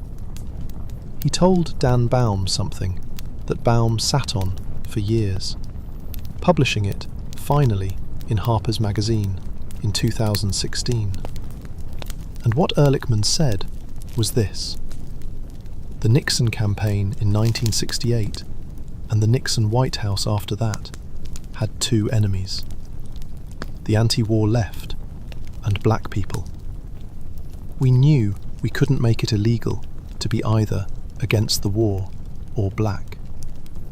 But by getting the public to associate the hippies with marijuana and blacks with heroin, and then criminalizing both heavily, we could disrupt those communities. We could arrest their leaders, raid their homes, break up their meetings, and vilify them night after night on the evening news. Did we know we were lying about the drugs? Of course we did. Let that sit. The war on drugs, the policy that filled American prisons for 50 years, that destroyed communities, that separated families, that gave criminal records to millions of people for possessing a plant, was designed deliberately by the people implementing it to target 2 specific communities: the anti-war left and black Americans. Not because the drugs were actually dangerous, but because the communities using them were politically inconvenient. And they knew they were lying about the drugs. Of course they did. Who Nixon actually was, Guy, on drugs. Because, Guy, before we continue, I want to be completely honest about Richard Nixon. Nixon was not a simple villain. History rarely offers simple villains. The same Nixon who declared the war on drugs, who used cannabis prohibition as a political weapon, also, in his first term, oversaw a genuinely progressive approach to drug addiction treatment. His drug czar, Dr. Jerome Jaffe, advocated for treating drug addiction with rehabilitation and health services rather than prison sentences. Nixon, in his first term, actually allocated significantly more funding to drug treatment than to drug enforcement. The man was complicated. His policy was cynical. His advisor's confession was damning. But the full truth is always more complex than the simple story, and we owe the full truth to the people whose lives were affected by what was done. The Schaefer Commission and what it found. Because, as part of the Controlled Substances Act, which Nixon signed in 1970, placing cannabis in Schedule 1 alongside heroin, Nixon appointed a commission, the National Commission on Marijuana and Drug Abuse, headed by former Pennsylvania Governor Raymond Schaefer. Nixon's stated intention was to use the commission to generate scientific support for cannabis's Schedule 1 placement. In his own words, recorded on White House tapes, Nixon said, "I want a goddamn strong statement on marijuana. Can I get that out of this son of a bitching domestic council?" What he got was not what he wanted. The Schaefer Commission studied the evidence, actually studied it rigorously, honestly, and in 1972 presented its findings to Congress. Cannabis, the Commission found, was as safe as alcohol. Personal use should be decriminalized. The prohibition was causing more harm than the drug itself. Nixon ignored the report completely, the Controlled Substances Act and Schedule 1, because the Schaefer Commission was not the only scientific voice that Nixon ignored. The Controlled Substances Act of 1970 created 5 categories for drugs, schedules, based on 2 criteria: the potential for abuse and the accepted medical use. Schedule 1, the most restrictive, most criminalized, most heavily penalized category, was reserved for drugs that had the highest potential for abuse and no accepted medical use. Cannabis was placed in Schedule 1 alongside heroin, not cocaine. Cocaine was placed in Schedule 2, meaning cocaine, according to the United States federal government, has more accepted medical use than cannabis. Cocaine in a higher schedule than marijuana. The scheduling was not based on science. It was not based on medicine. It was not based on any honest assessment of relative harm. It was based on Ehrlichman's 2 enemies, the DEA and the machine, because Nixon did not just declare the war on drugs. He built the machine to fight it. In 1973, Nixon combined 3 existing federal agencies into one: the Office for Drug Abuse Law Enforcement, the Office of Narcotics Intelligence, and the Bureau of Narcotics and Dangerous Drugs, into the Drug Enforcement Administration, the DEA, the organization that would go on to become one of the most powerful, most funded, most globally influential law enforcement agencies in American history, built specifically for a war that its architects admitted was not really about drugs, Reagan, and the doubling down, because Nixon resigned in August 1974 over Watergate, not over the war on drugs, not over the Ehrlichman strategy, not over what had been done to the anti-war left and black Americans, and the war on drugs continued under Ford, under Carter, and then, under Reagan, it accelerated. Ronald Reagan, who became president in 1981, doubled down on everything Nixon had built. The Anti-Drug Abuse Act of 1986 increased federal penalties for cannabis, possession, cultivation, distribution. It established mandatory minimum sentences for drug offences. Sentences that meant possession of even a small amount of cannabis could result in years in federal prison. The crack cocaine versus powder cocaine sentencing disparity also emerged from this era. Crack cocaine, used predominantly in black communities, carried sentences 100 times harsher than powder cocaine, used predominantly in white communities, for the same amount of the same drug. Ehrlichman's two enemies, still the target. Just say no, and the egg. Because Reagan was not fighting the war only with legislation. He was fighting it with culture. Nancy Reagan, the First Lady, launched one of the most famous, most remembered, most mocked anti-drug campaigns in American history.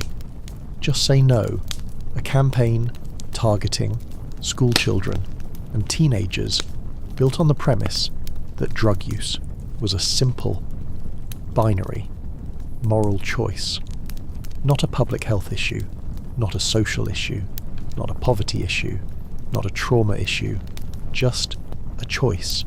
Just say no. And then, in 1987, came the advertisement that became the most iconic, most parodied, most enduring piece of anti-drug propaganda in American history. A man holding an egg, this is your brain, cracking it into a frying pan, this is drugs. The egg sizzling, this is your brain on drugs. Any questions? The answer from most of America watching was yes, actually, several. The human cost. Because behind the propaganda, behind the slogans, behind the mandatory minimums, behind the DEA budgets, there were people, real people, with real lives destroyed by a policy that its own architects admitted was not about drugs. By 1980, the United States had 500,000 people in prison. By 2008, that number had grown to 2.3 million, the largest prison population in the world, in absolute numbers and per capita. The United States, the land of the free, was imprisoning more of its citizens than any other country on earth, including countries with authoritarian governments, including China, including Russia. And cannabis was the single most common cause of drug arrest throughout this entire period. More arrests for cannabis than for all violent crimes combined. In some years, the racial disparity in the numbers, because the Ehrlichman confession was not just a historical curiosity. It was a description of an outcome that the data confirmed. Black Americans used cannabis at approximately the same rate as white Americans. This has been confirmed by multiple independent peer-reviewed studies over multiple decades. Black Americans were arrested for cannabis at 3 to 4 times the rate of white Americans. Same drug, same usage rates, 3 to 4 times the arrest rate. The war that Ehrlichman said was designed to target black communities produced arrest rates that targeted black communities. The policy worked exactly as intended.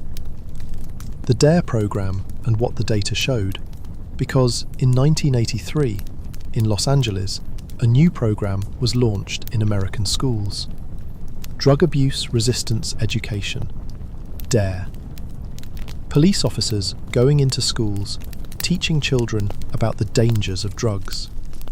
A cartoon mascot, a curriculum, a pledge. The program became one of the most widely implemented, most heavily funded school programs in American history, eventually reaching 75% of American school districts. And the data on whether it worked was devastating. Multiple independent scientific studies over multiple decades found that DARE had no significant effect on drug use among the students it targeted. None. Zero. The program that cost hundreds of millions of dollars, that reached 75% of American schools, that sent police officers into classrooms for decades, produced no measurable reduction in drug use. But it did produce one thing: a generation of children who were taught by police officers to see cannabis and its users as criminals. The beginning of the reversal, because the chapter does not end in darkness, because the same forces that Anslinger had identified as enemies did not go away. By the 1990s, something was beginning to shift. The HIV and AIDS crisis had created a community of people for whom cannabis was not a recreational luxury. It was medicine. It managed nausea. It stimulated appetite. It made the unbearable slightly more bearable. And these people were dying. And they were not going to be quiet about what was helping them. In 1996, California became the first state to legalize medical cannabis. Proposition 215, the Compassionate Use Act, the reversal had begun. Let the confession settle into the silence it deserves. Nixon at the podium, Ehrlichman in the interview, the DEA built, the prisons filled, the communities targeted, the science ignored, and California in 1996 saying, enough. What weed actually does to your brain. The endocannabinoid system explained completely, honestly, without the reefer madness, and without the opposite extreme. What THC actually does. What CBD actually is. Why the human brain has receptors specifically designed to interact with a plant. And what it means that the government made it illegal to research the compound that your own brain already produces, but only when you need it. The confession is behind us, the science is ahead, and your brain has been waiting for this chapter your whole life. Everything you were ever told about what cannabis does to your brain came from one of two sources. The first source was Harry Anslinger and the people who came after him. Reefer madness, the gore file, the egg in the frying pan, the gateway drug theory, the assassin of youth. The second source was the opposite extreme, the people who told you it was completely harmless, that it had no downsides, that the only reason anyone said otherwise was Anslinger's propaganda. Tonight, we're going to use a third source, the science, what the research actually shows, not what the politicians said, not what the propaganda said, not what the advocates said, what the science, that was suppressed, and then, slowly, painfully, painstakingly conducted over the last 60 years, actually shows the endocannabinoid system, because to understand what cannabis does to your brain, you first need to understand something that your brain is already doing without any cannabis at all.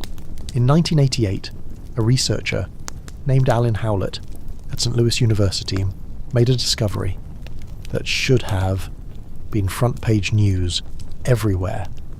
She discovered a receptor in the human brain that responded specifically to the compounds found in cannabis. The CB1 receptor, it was everywhere. Not in one region of the brain, everywhere. The cerebral cortex, which handles thinking, perception, and decision-making. The hippocampus, which handles memory. The basal ganglia, which handles movement and reward. The cerebellum, which handles coordination.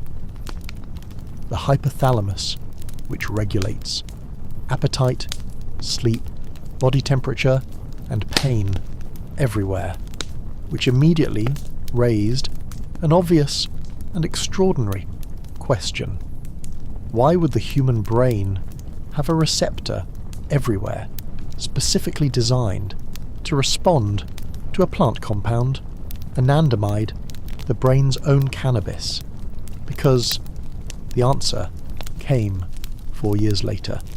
In 1992, Israeli researcher Raphael Meshulam, the same scientist who had, in 1964, identified and isolated THC from the cannabis plant, made another extraordinary discovery.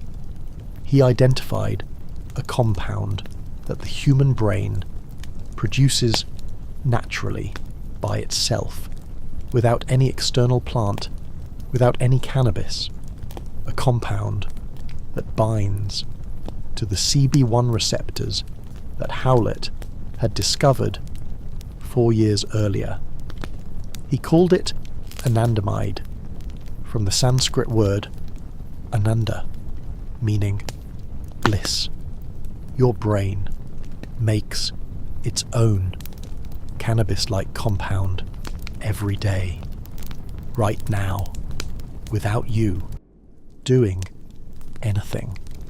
And the compound in cannabis that produces the psychoactive effect, THC, works by mimicking anandamide, by binding to the same receptors that your brain was already using for its own internally produced bliss. What the endocannabinoid system actually does, because the discovery of anandamide led to a larger, more important, more fundamental discovery. The endocannabinoid system is not just a receptor or two scattered across the brain. It is a complete, comprehensive, sophisticated signaling system that regulates an extraordinary range of functions in the human body.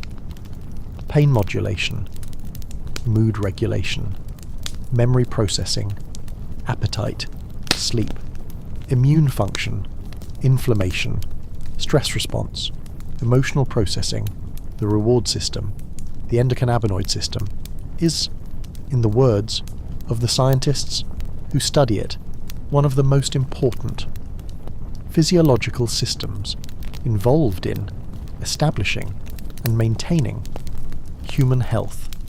And for 50 years it was illegal to study it, because studying it required working with cannabis, which was Schedule 1, no accepted medical use, a crime to research. The government made it illegal to study one of the most important physiological systems in the human body, what THC actually does, because now that we understand the endocannabinoid system, we can talk honestly about what THC actually does when it enters the human brain. THC, tetrahydrocannabinol, binds to the CB1 receptors that are distributed throughout the brain. And because it is structurally similar to anandamide, the brain's own compound, it activates those receptors in a similar but significantly stronger and longer lasting way. The effects depend on which receptors are activated. In the hippocampus, THC disrupts the formation of short-term memories.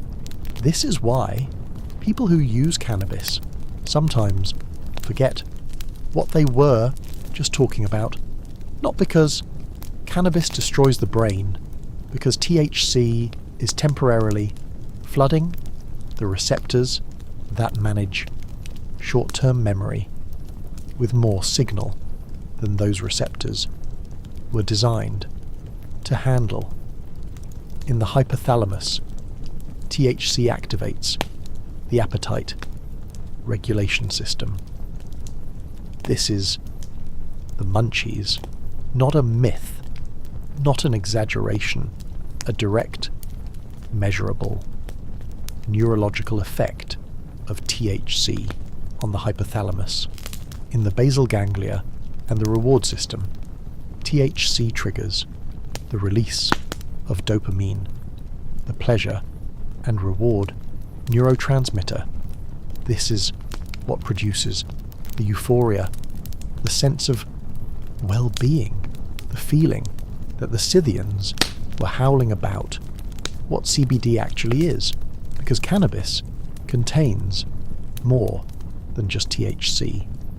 CBD, cannabidiol, is the second most studied, most discussed, most commercially significant compound in the cannabis plant, and it works very differently from THC. CBD does not bind directly to the CB1 receptors in the same way THC does. It does not produce the psychoactive high. It does not trigger the dopamine release that produces euphoria. What CBD does is significantly more subtle and, in many ways, more medically interesting. CBD appears to modulate the endocannabinoid system rather than activate it directly.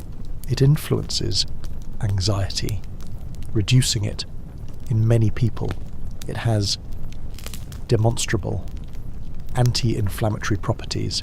It has been shown in clinical trials to reduce seizures in certain forms of epilepsy significantly, measurably, in children who had tried every other treatment available.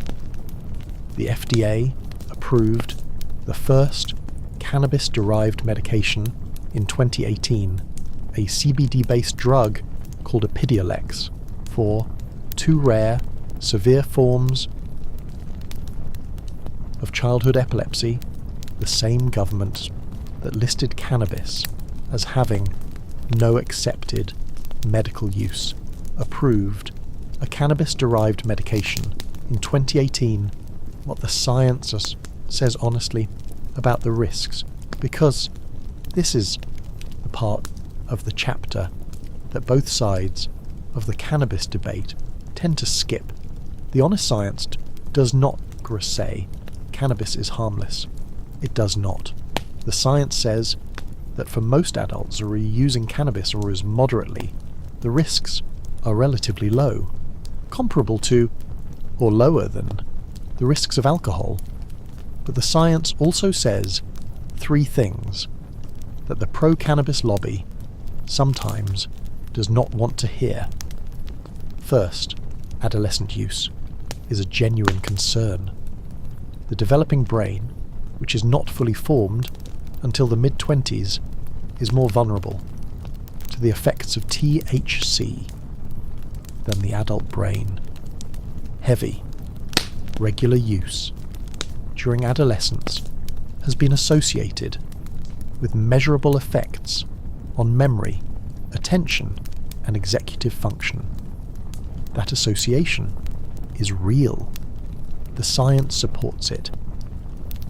Second, for people with a predisposition to psychosis or schizophrenia, high THC cannabis can increase the risk of triggering a psychotic episode. This is not reefer madness. This is clinical evidence from multiple studies. Third, regular, heavy use can produce dependence in a minority of users. Approximately 9% of people who use cannabis will develop a cannabis use disorder. Not 9% of all people, 9% as of regular users. The science is not reefer madness, and it is not perfectly harmless.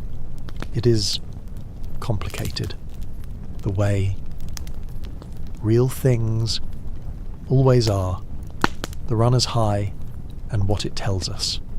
Because there is one more extraordinary detail about the endocannabinoid system that I want to leave you with. The runner's high, that feeling of euphoria and well-being that distance runners experience after sustained exercise. The feeling that has been described by athletes for as long as humans have been running. For decades, scientists believed the runner's high was caused by endorphins, the natural painkillers released by the body during exercise. In 2021, a study published in the Journal of Experimental Biology found that the runner's high was not primarily caused by endorphins. It was caused by anandamide, the brain's own cannabis-like compound.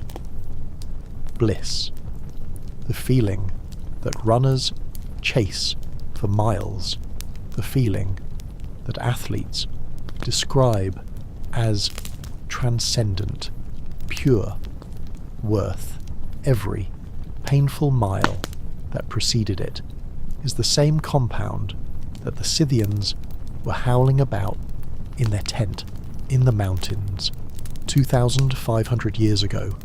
Your brain produces it when you run. The plant produces a version of it when it grows, and humans for 12,000 years have been finding both paths to the same feeling.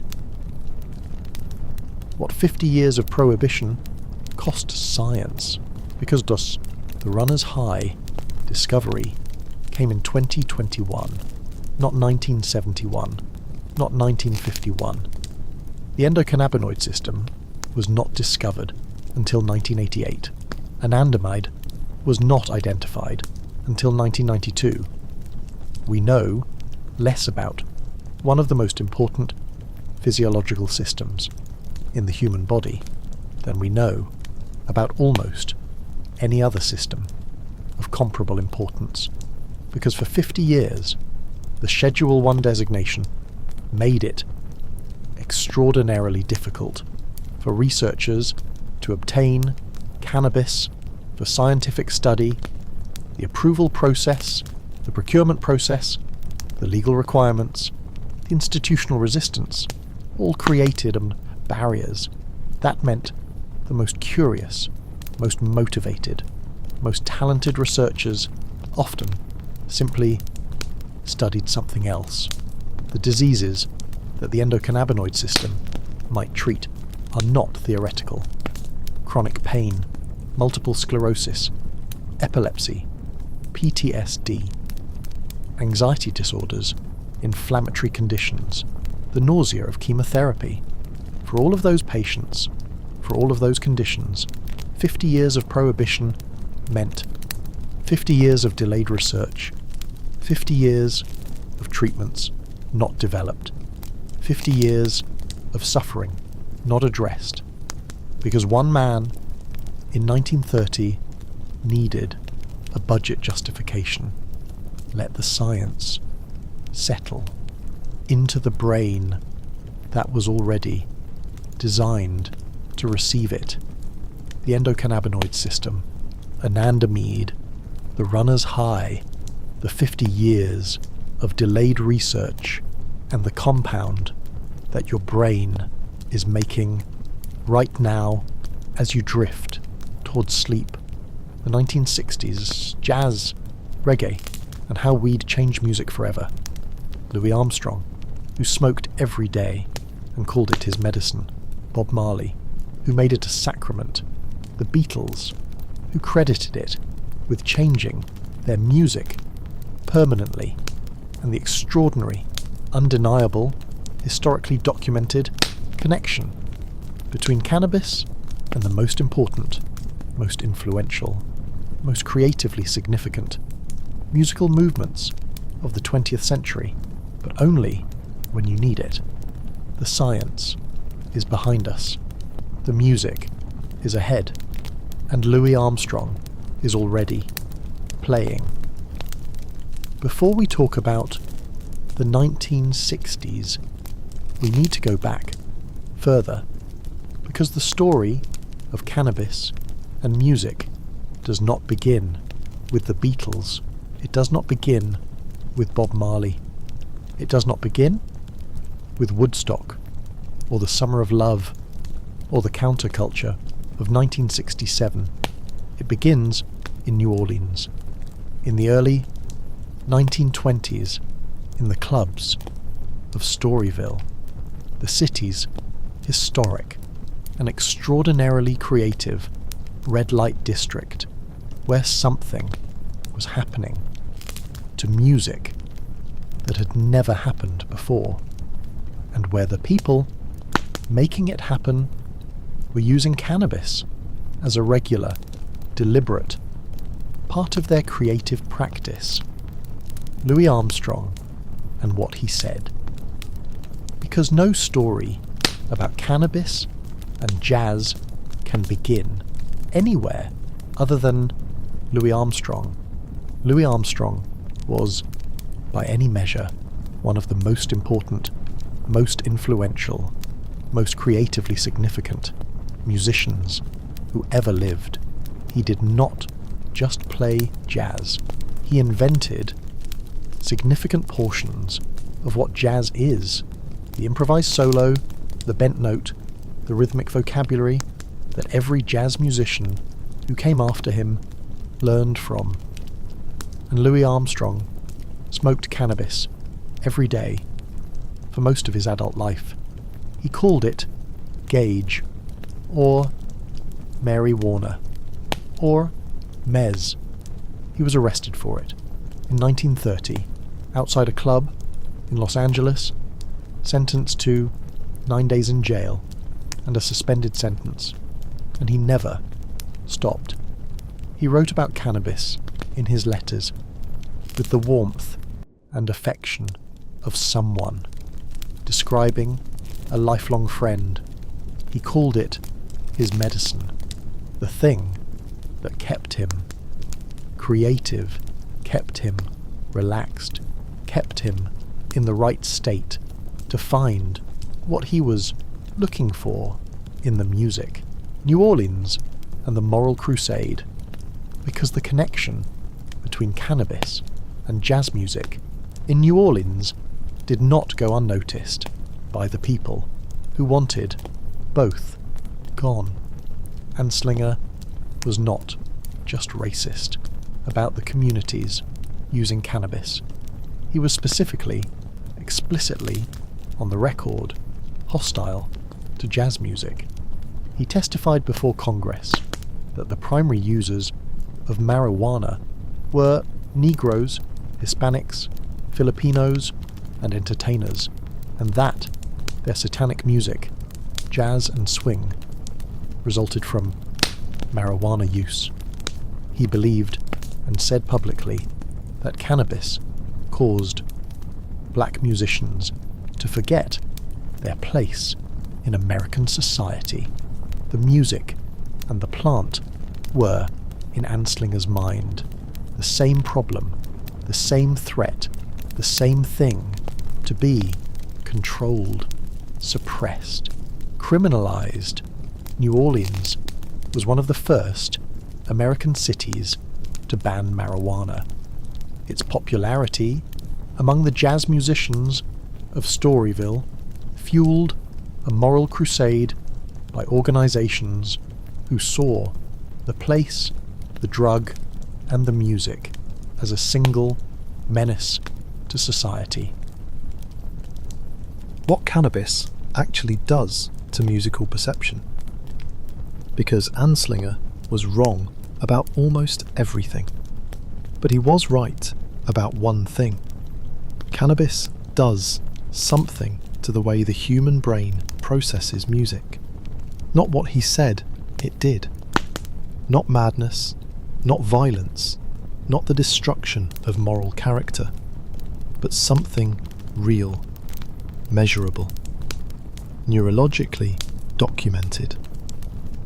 THC, acting on the endocannabinoid system, alters time perception. It slows the subjective experience of time, stretches it, makes a single musical phrase feel longer, more detailed, more internally complex than it would to an unaffected brain. For a musician playing an improvised solo, this altered time perception creates more cognitive space inside each beat, more room to hear the possibilities, more time to decide which note comes next. This is not an excuse, not a justification. It is the neuroscience of what the jazz musicians were experiencing when they played. The Mets and Harlem. Because cannabis in the jazz world had its own extraordinary ecosystem.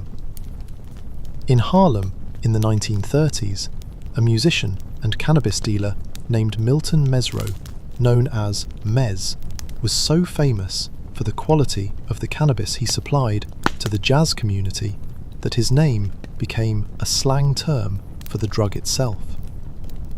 A Mez was a cannabis cigarette. To Mez was to smoke cannabis. Louis Armstrong, among others, was a customer. The Harlem jazz scene of the 1930s was, in significant part, supplied by Mez Mesro, who believed with complete conviction that cannabis was essential to the creative process he was part of. The Vipers was what the cannabis-using musicians called themselves. A community within a community. An inside world within the already inside world of Harlem jazz. The beats and the bridge. Because jazz did not stay in New Orleans or Harlem. It moved north, east, west, into every city in America that had a club, a stage, a willing audience. And as it moved, it carried its cannabis culture with it into the Beat generation. Jack Kerouac, Allen Ginsberg, William S. Burroughs, the writers and poets of the 1950s who had absorbed the jazz world's relationship with cannabis and carried it into literature, into poetry, into the intellectual and artistic counterculture that would eventually become the 1960s. Ginsberg wrote explicitly about cannabis. Kerouac wrote about the jazz clubs, the late nights, the altered state of consciousness in which his best work was produced. The Beat generation was the bridge between jazz and the 1960s.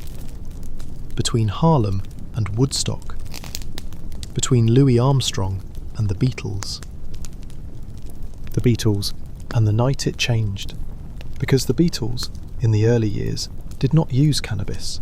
They were a pop group from Liverpool, playing 3-chord rock and roll, writing love songs, performing in suits with matching haircuts. And then, in August 1964, Bob Dylan introduced the Beatles to cannabis. The meeting is documented. It happened in a hotel room in New York. Dylan, who had assumed the Beatles already used it, based on a mishearing of the lyric "I can't hide" as "I get high," offered them cannabis. And everything changed. John Lennon described the period after that meeting as the time when the Beatles began to think for themselves. The music that came after, Rubber Soul, Revolver, Sgt. Pepper's, was fundamentally different from the music that came before. More complex, more experimental, more internally strange and beautiful and layered. Whether cannabis caused that change or merely accompanied it is a question that nobody can definitively answer. But the Beatles themselves said it changed everything. The Summer of Love, 1967, because by 1967, cannabis was no longer the private practice of jazz musicians and beat poets and rock stars. It was a cultural moment. The Haight-Ashbury district in San Francisco flooded in the summer of 1967 by hundreds of thousands of young people who had come to celebrate something. Not entirely sure what, but something. Freedom, peace, art, music, love. The rejection of everything that the previous generation had built and broken and lied about. And cannabis was everywhere. Not as a drug in the sense that Anslinger had defined drugs. Not as a criminal act. Not as a moral failure. As a sacrament of the movement. A shared, communal, deliberate act of rejecting the values of the people who had criminalised it. The more the government said it was criminal, the more the counterculture embraced it. Not despite the prohibition, because of it. Bob Marley and the sacred smoke.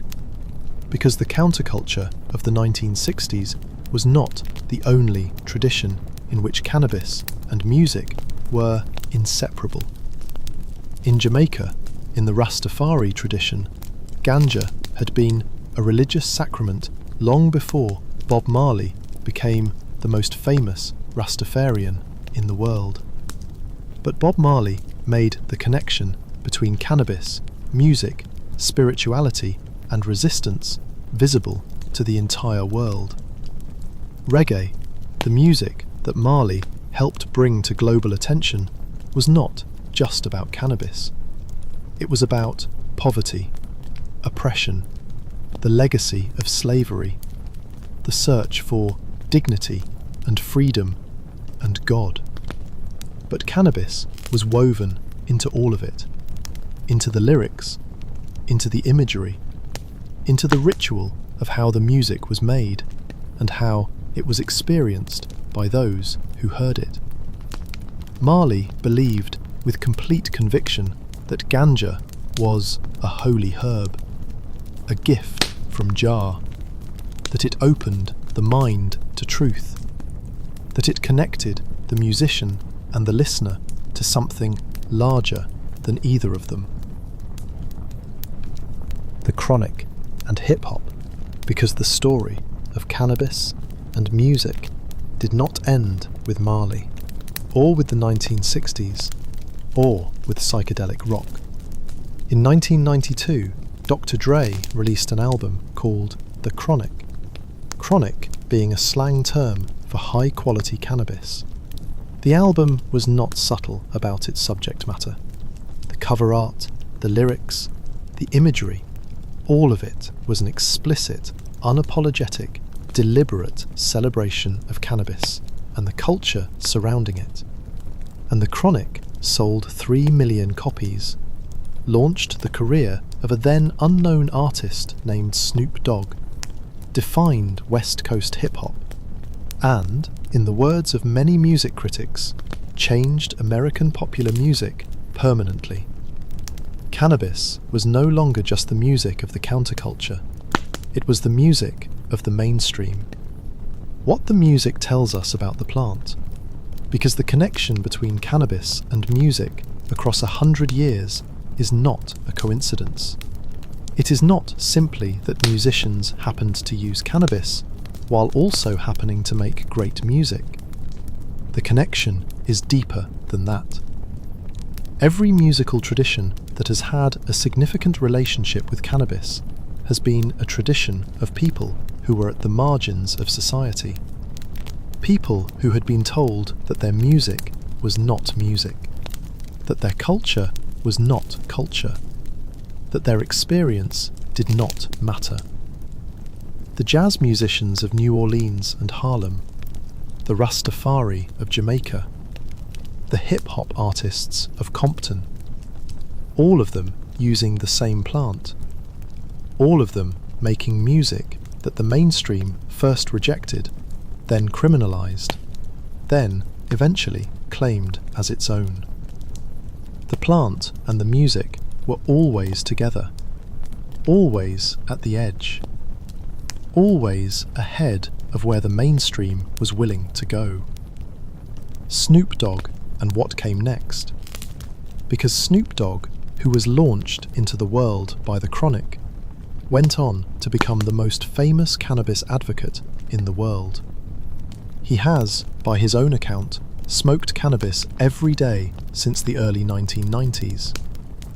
He has been more publicly, more unapologetically, more consistently associated with cannabis than any other public figure in modern history. And in 2015, he launched Leafs by Snoop, his own cannabis brand, selling Snoop Dogg branded cannabis strains and edibles legally in states where recreational cannabis had been legalized. The man, who could have been arrested and imprisoned for possessing cannabis for most of his career, was now selling it legally under his own name. The distance between Anslinger's hearing room in 1937 and Snoop Dogg's cannabis brand in 2015 is the distance that this entire story has travelled. Let the music settle into the silence. It came from Louis Armstrong playing his medicine, the Vipers in their Harlem clubs, Dylan and the hotel room that changed, the Beatles forever, Marley making ganja sacred, Dree making it mainstream, Snoop selling it legally with his own name on the package, the $1 billion plant, legalization, and what comes next. 2012, Colorado and Washington, the most extraordinary policy reversal in American history. The fastest growing industry in America, the tax revenue that was supposed to fund chaos, funding schools instead, and the question that the entire history of this plant is finally forcing the most powerful government on earth to answer, but only when you need it. The music is behind us. The money is ahead. And Colorado is already counting. January 1st, 2014, the first day that a person could walk into a store in the United States and legally purchase recreational cannabis, not medical cannabis, not cannabis, with a doctor's note and a qualifying condition and a state-issued card. Recreational cannabis for any adult, for any reason, or no reason at all. The same reason anyone buys a bottle of wine on a Friday evening, because they want to. The line outside the first dispensary that opened in Denver, that morning, stretched around the block. Some people had been waiting since the night before, standing in the Colorado cold at midnight to be among the first to legally purchase a substance that had been a federal crime for 77 years. How we got there? Because January 1st, 2014 did not happen suddenly. It was the end of a process that had begun almost 20 years earlier with a community of dying people who were not going to be quiet. We established in Chapter 6 that California in 1996 became the first state to legalize medical cannabis. Proposition 215, the Compassionate Use Act, driven by HIV and AIDS patients who had found in cannabis a medicine that managed the nausea, the pain, the appetite loss that their condition and their treatments produced. The federal government was furious. The DEA raided dispensaries in California even after the state had legalized them. The legal battles that followed were long, expensive, and ultimately inconclusive, but California had opened a door, and over the next 16 years, other states walked through it. Amendment 64, Colorado, 2012, because the most consequential single moment in the modern legalization story did not happen in California. It happened in Colorado on November 6th. Amendment 64, the Colorado Marijuana Legalization Initiative. On the same night that Barack Obama was re-elected as President of the United States, Colorado and Washington State voted to legalize recreational cannabis. For the first time since federal prohibition began in 1937, states were openly, explicitly, unapologetically regulating cannabis for non-medical, recreational use. The federal government said it would not intervene. Everyone expected chaos.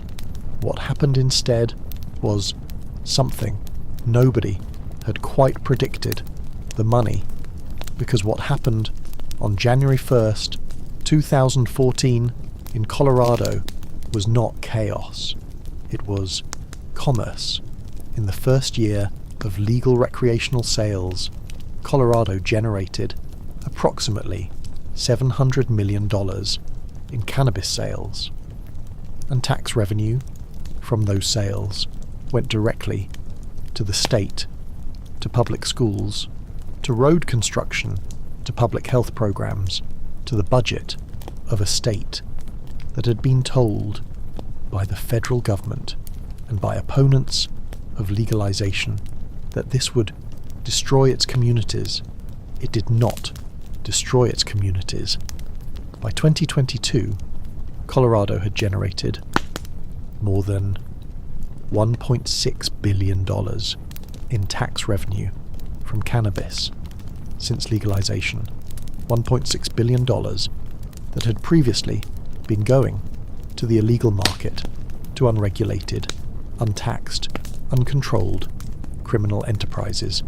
It was now going to schools. What the opponents predicted and what happened.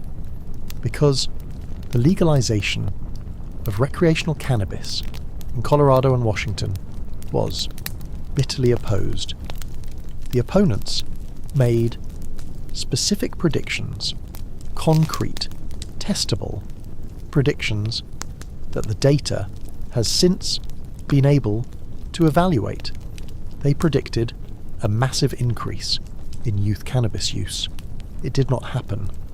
Youth cannabis use in Colorado did not significantly increase after legalization. In some age groups, it declined. They predicted a massive increase in traffic fatalities caused by cannabis impairment. The data is mixed. Some studies show a modest increase in cannabis-related traffic incidents.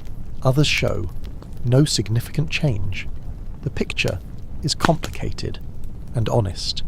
They predicted a gateway effect leading to increased use of harder drugs. It did not happen. The data does not support the gateway theory. In legalized states, they predicted societal collapse. Colorado is still there. The dominoes falling.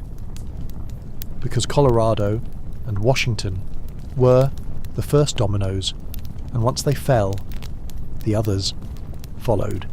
Oregon, Alaska, Nevada, California, full recreational legalization in 2016. Massachusetts, Michigan, Illinois, New York, New Jersey, Virginia, and more following every election cycle. By 2026, recreational cannabis is legal in more than half of American states, and internationally, the movement has spread. Canada fully legalized in 2018, the first G7 nation to do so. Germany partially legalized in 2024, allowing individuals to grow up to 3 plants at home and introducing growing clubs under a non-commercial license.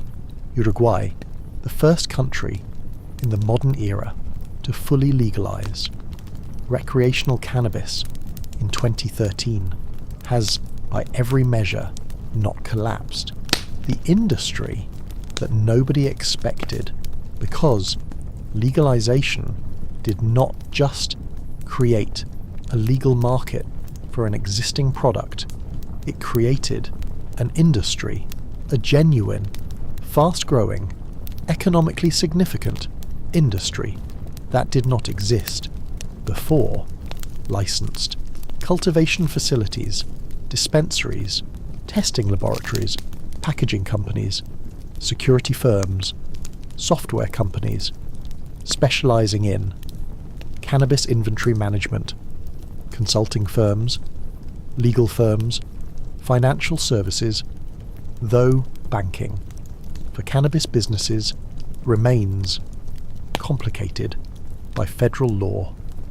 The cannabis industry in the United States is currently valued at approximately $30 billion. $30 billion for a plant that was worthless in the eyes of the law for 77 years.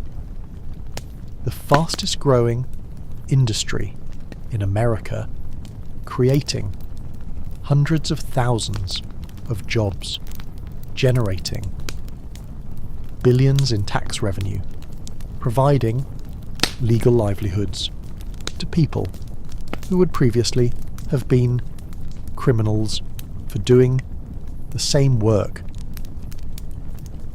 What is still broken, because this chapter would not be honest if it only told the success story.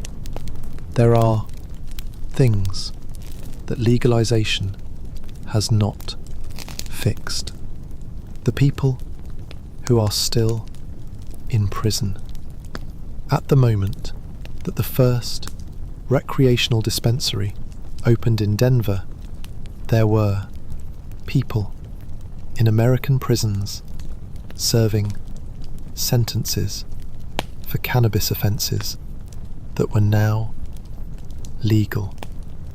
Not in a different state, in Colorado, in states that had legalized the very act for which those people were imprisoned.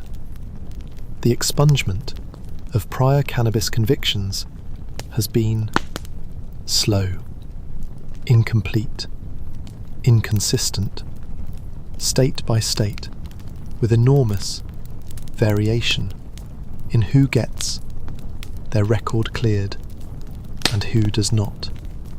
The racial disparity has not disappeared with legalization. Black Americans are still, in some jurisdictions, arrested at higher rates for cannabis than white Americans, even where cannabis is legal. And the banking problem that prevents cannabis businesses from accessing normal financial services because the plant is still Schedule 1 at the federal level means that many dispensaries operate entirely in cash, creating security risks and inefficiencies that a legal industry should not have to navigate.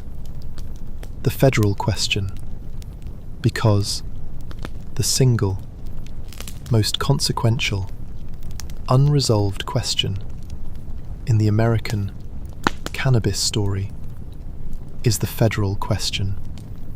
Cannabis is still Schedule 1 under federal law.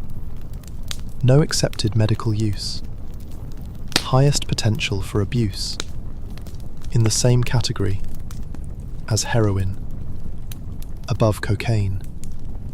This means that despite recreational legalization in more than half of American states, cannabis remains technically illegal under federal law in every state, including the ones where it is legal.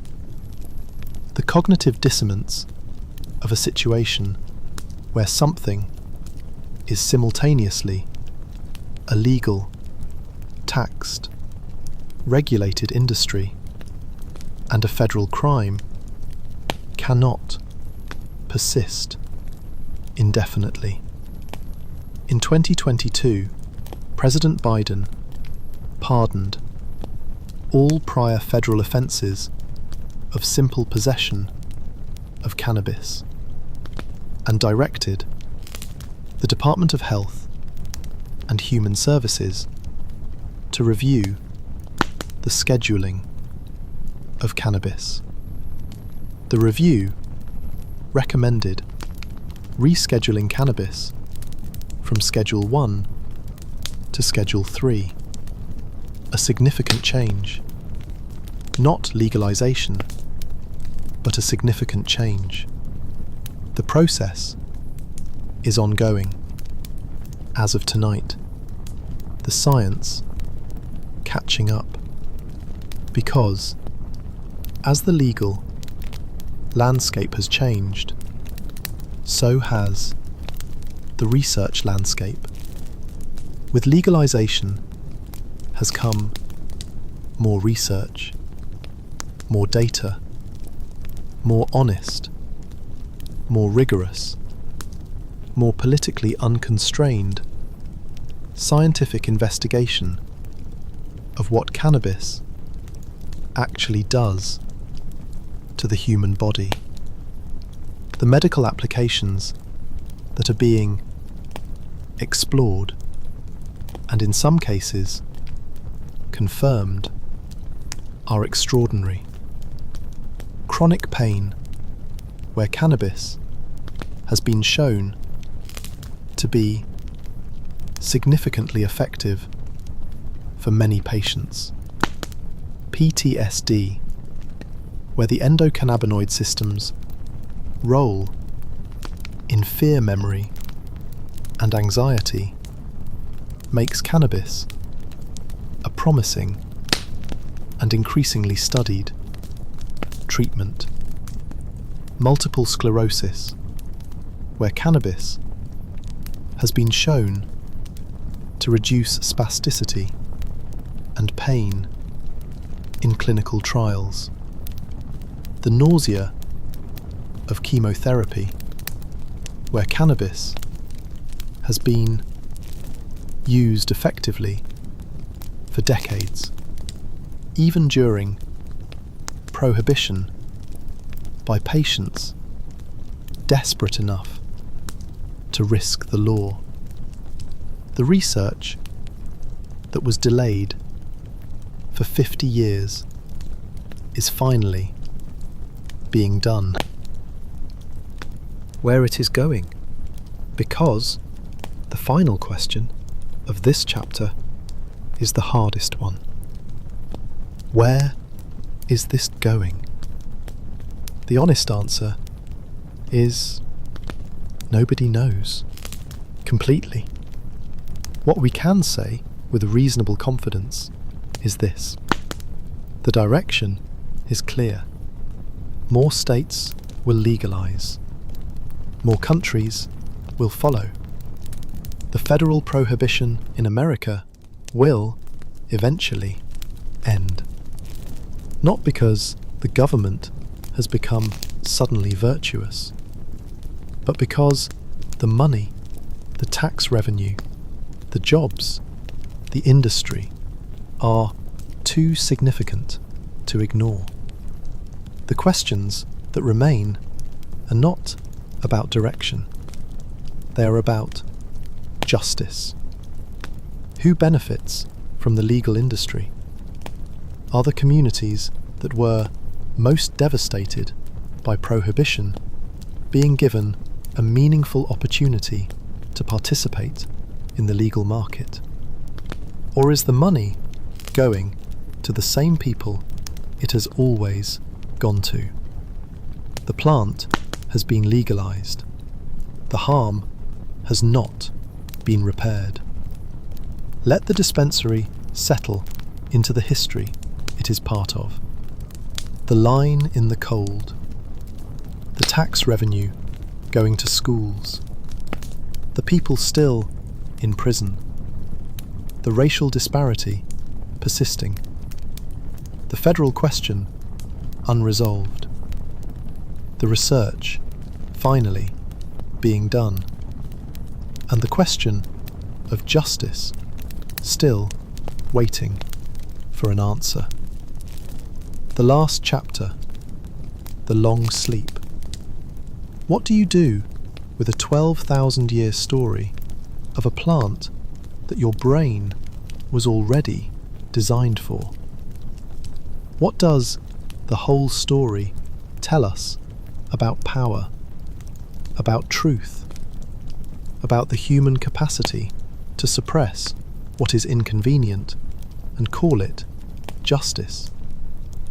And the question that the plant has been asking for 12,000 years, that no government, no prohibition, no propaganda film, no egg in a frying pan has ever been able to silence. But only when you need it. The billion-dollar plant is behind us. The long sleep is ahead. And the plant is still growing.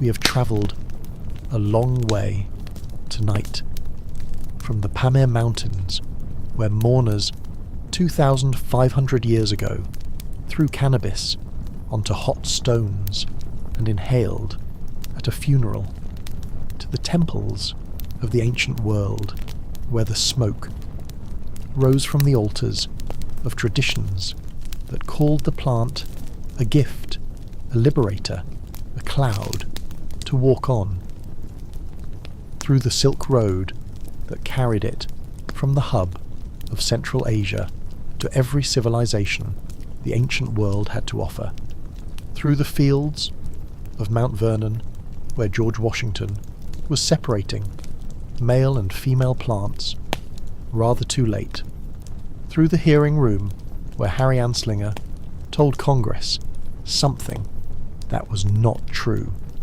through the White House where John Ehrlichman said, "Did we know we were lying about the drugs? Of course we did." Through the jazz clubs and the temple in Jamaica and the hotel room where Bob Dylan changed the Beatles forever, through the laboratory where your brain was discovered to be already producing its own version of the thing that the plant contains, and through the dispensary in Denver, in the cold, where people waited in a line openly, without fear, for the first time in 77 years, we have travelled a long way together what the story is actually about, because I want to tell you what I think this story is actually about. And it is not about cannabis, not primarily, not at its core, not in the deepest, most honest, most carefully examined reading of everything we have covered tonight.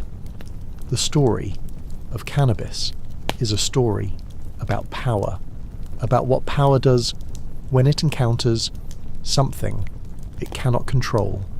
The plant grew in the mountains for 28 million years before any government existed to have an opinion about it. Every civilization that encountered it found a use for it.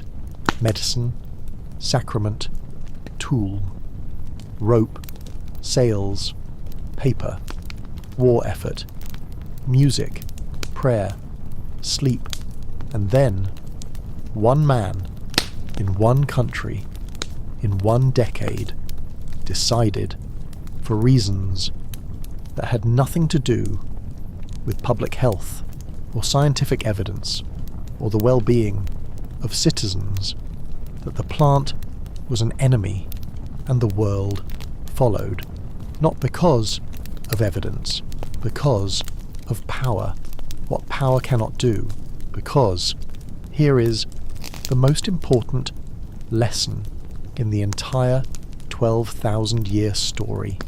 Power can make something illegal. It can, and Anslinger proved this, do so for a very long time, decades, generations, long enough to alter the course of entire communities, long enough to fill prisons, long enough to delay medical research by 50 years.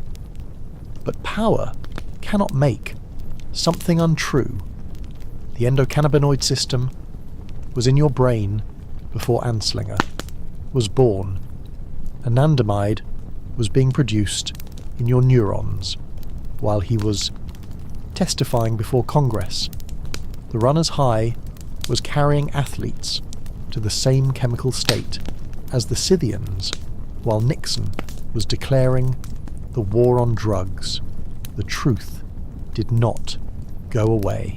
It waited patiently, the way the plant waited in the mountains, growing, regardless of what anyone decided to call it. The paradox of prohibition, because there is one detail about the prohibition that I find more telling than any other. When Nixon declared the war on drugs, cannabis use in America was approximately 4% of the population. By 2023, after 50 years of the most aggressively funded, most comprehensively enforced, most internationally coordinated drug prohibition in human history, approximately 17% of American adults reported using cannabis in the past year. 4% to 17% during the prohibition. The war on drugs did not reduce cannabis use. It increased it. The plant that the government spent trillions of dollars trying to eliminate is more widely used today than when the war began. The Emir of Juma learned this in 1378. Napoleon learned this in 1800. Anslinger and Nixon and Reagan spent a century learning it. The plant does not care about prohibition. What the 12,000 years tell us about us, because the 12,000-year story of cannabis is, at its deepest, most honest, most carefully examined level, not a story about a plant. It is a story about the human relationship with the things that alter consciousness. Every culture in all of human history has had something, a substance, a practice, a ritual that allowed the ordinary, waking, daily consciousness to step briefly sideways. The Scythians had their tent, the Hindu sages had their bang, the Sufi mystics had their contemplation, the jazz musicians had their gauge, the Rastafari had their ganja, the mourners in the Pamir Mountains had their braziers and their hot stones and their grief and the plant that helped them be present in the middle of it.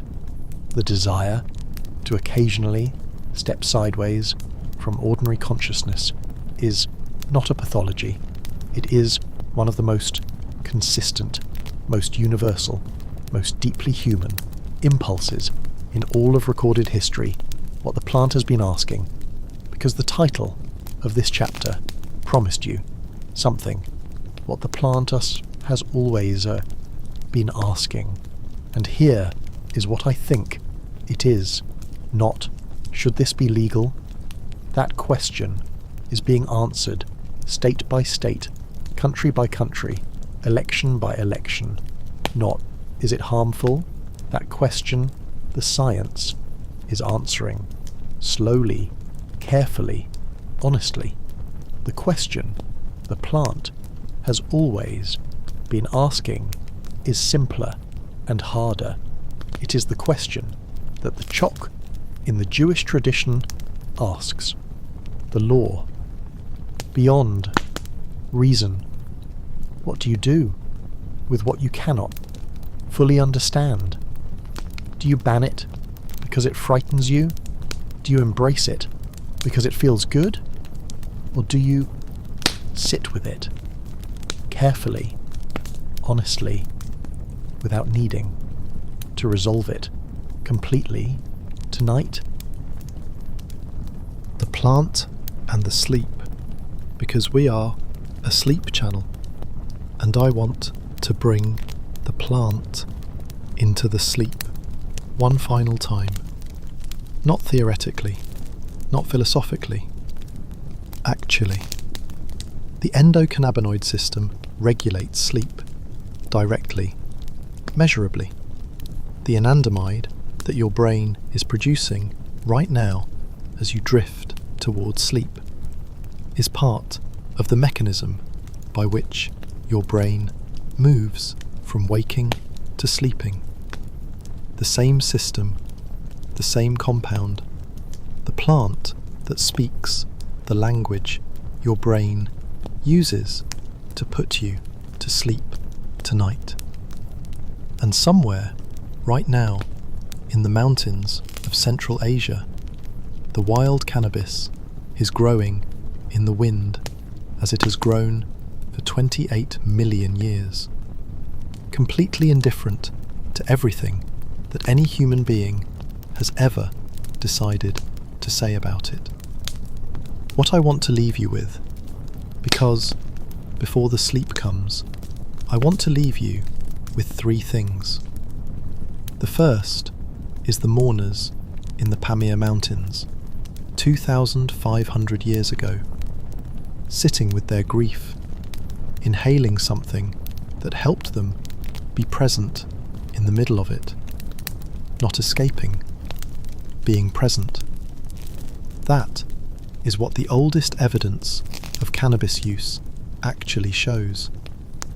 Not hedonism, not addiction, presence in grief, 12,000 years ago. The second is anandamide, the bliss that your brain makes by itself every day without anything from outside. The bliss built in, already there, already yours. You do not need anything external to access what your brain was already designed to give you. You just need to run far enough, rest deeply enough, be present enough to let the system do what it was built to do. And the third is the plant, still growing in the mountains, in the wind, as it always has, indifferent to every empire that tried to ban it, indifferent to every government that tried to define it, just growing, the way things that are true always grow. And you, wherever this found you tonight, whatever you think about cannabis, whatever your tradition says, whatever your government says, whatever your experience has been with it or without it, you stayed through 12,000 years of human history, through the mountains and the temples and the Silk Road and the Founding Fathers and the hearing room and the confession and the laboratory and the music and the dispensary and the question of what comes next. You stayed, and the people who stay with the whole story are the people who are willing to be changed by it. I hope something tonight changed you, even slightly, even just one fact that you did not know before, one question you are now carrying that you were not carrying before. That is enough. You just spent the night with 12,000 years of human history, with the most controversial, most misunderstood, most politicized, most studied, most suppressed, and most resilient plant in the human story. And you stayed. Subscribe, like, and leave a comment telling me one thing from tonight that you did not know before, and whether it changed anything for you. The story continues. Next time, we go back to the beginning of something else, something equally old, equally misunderstood, equally extraordinary. Good night. From the mountains, from the mourners, from the plant still growing in the wind.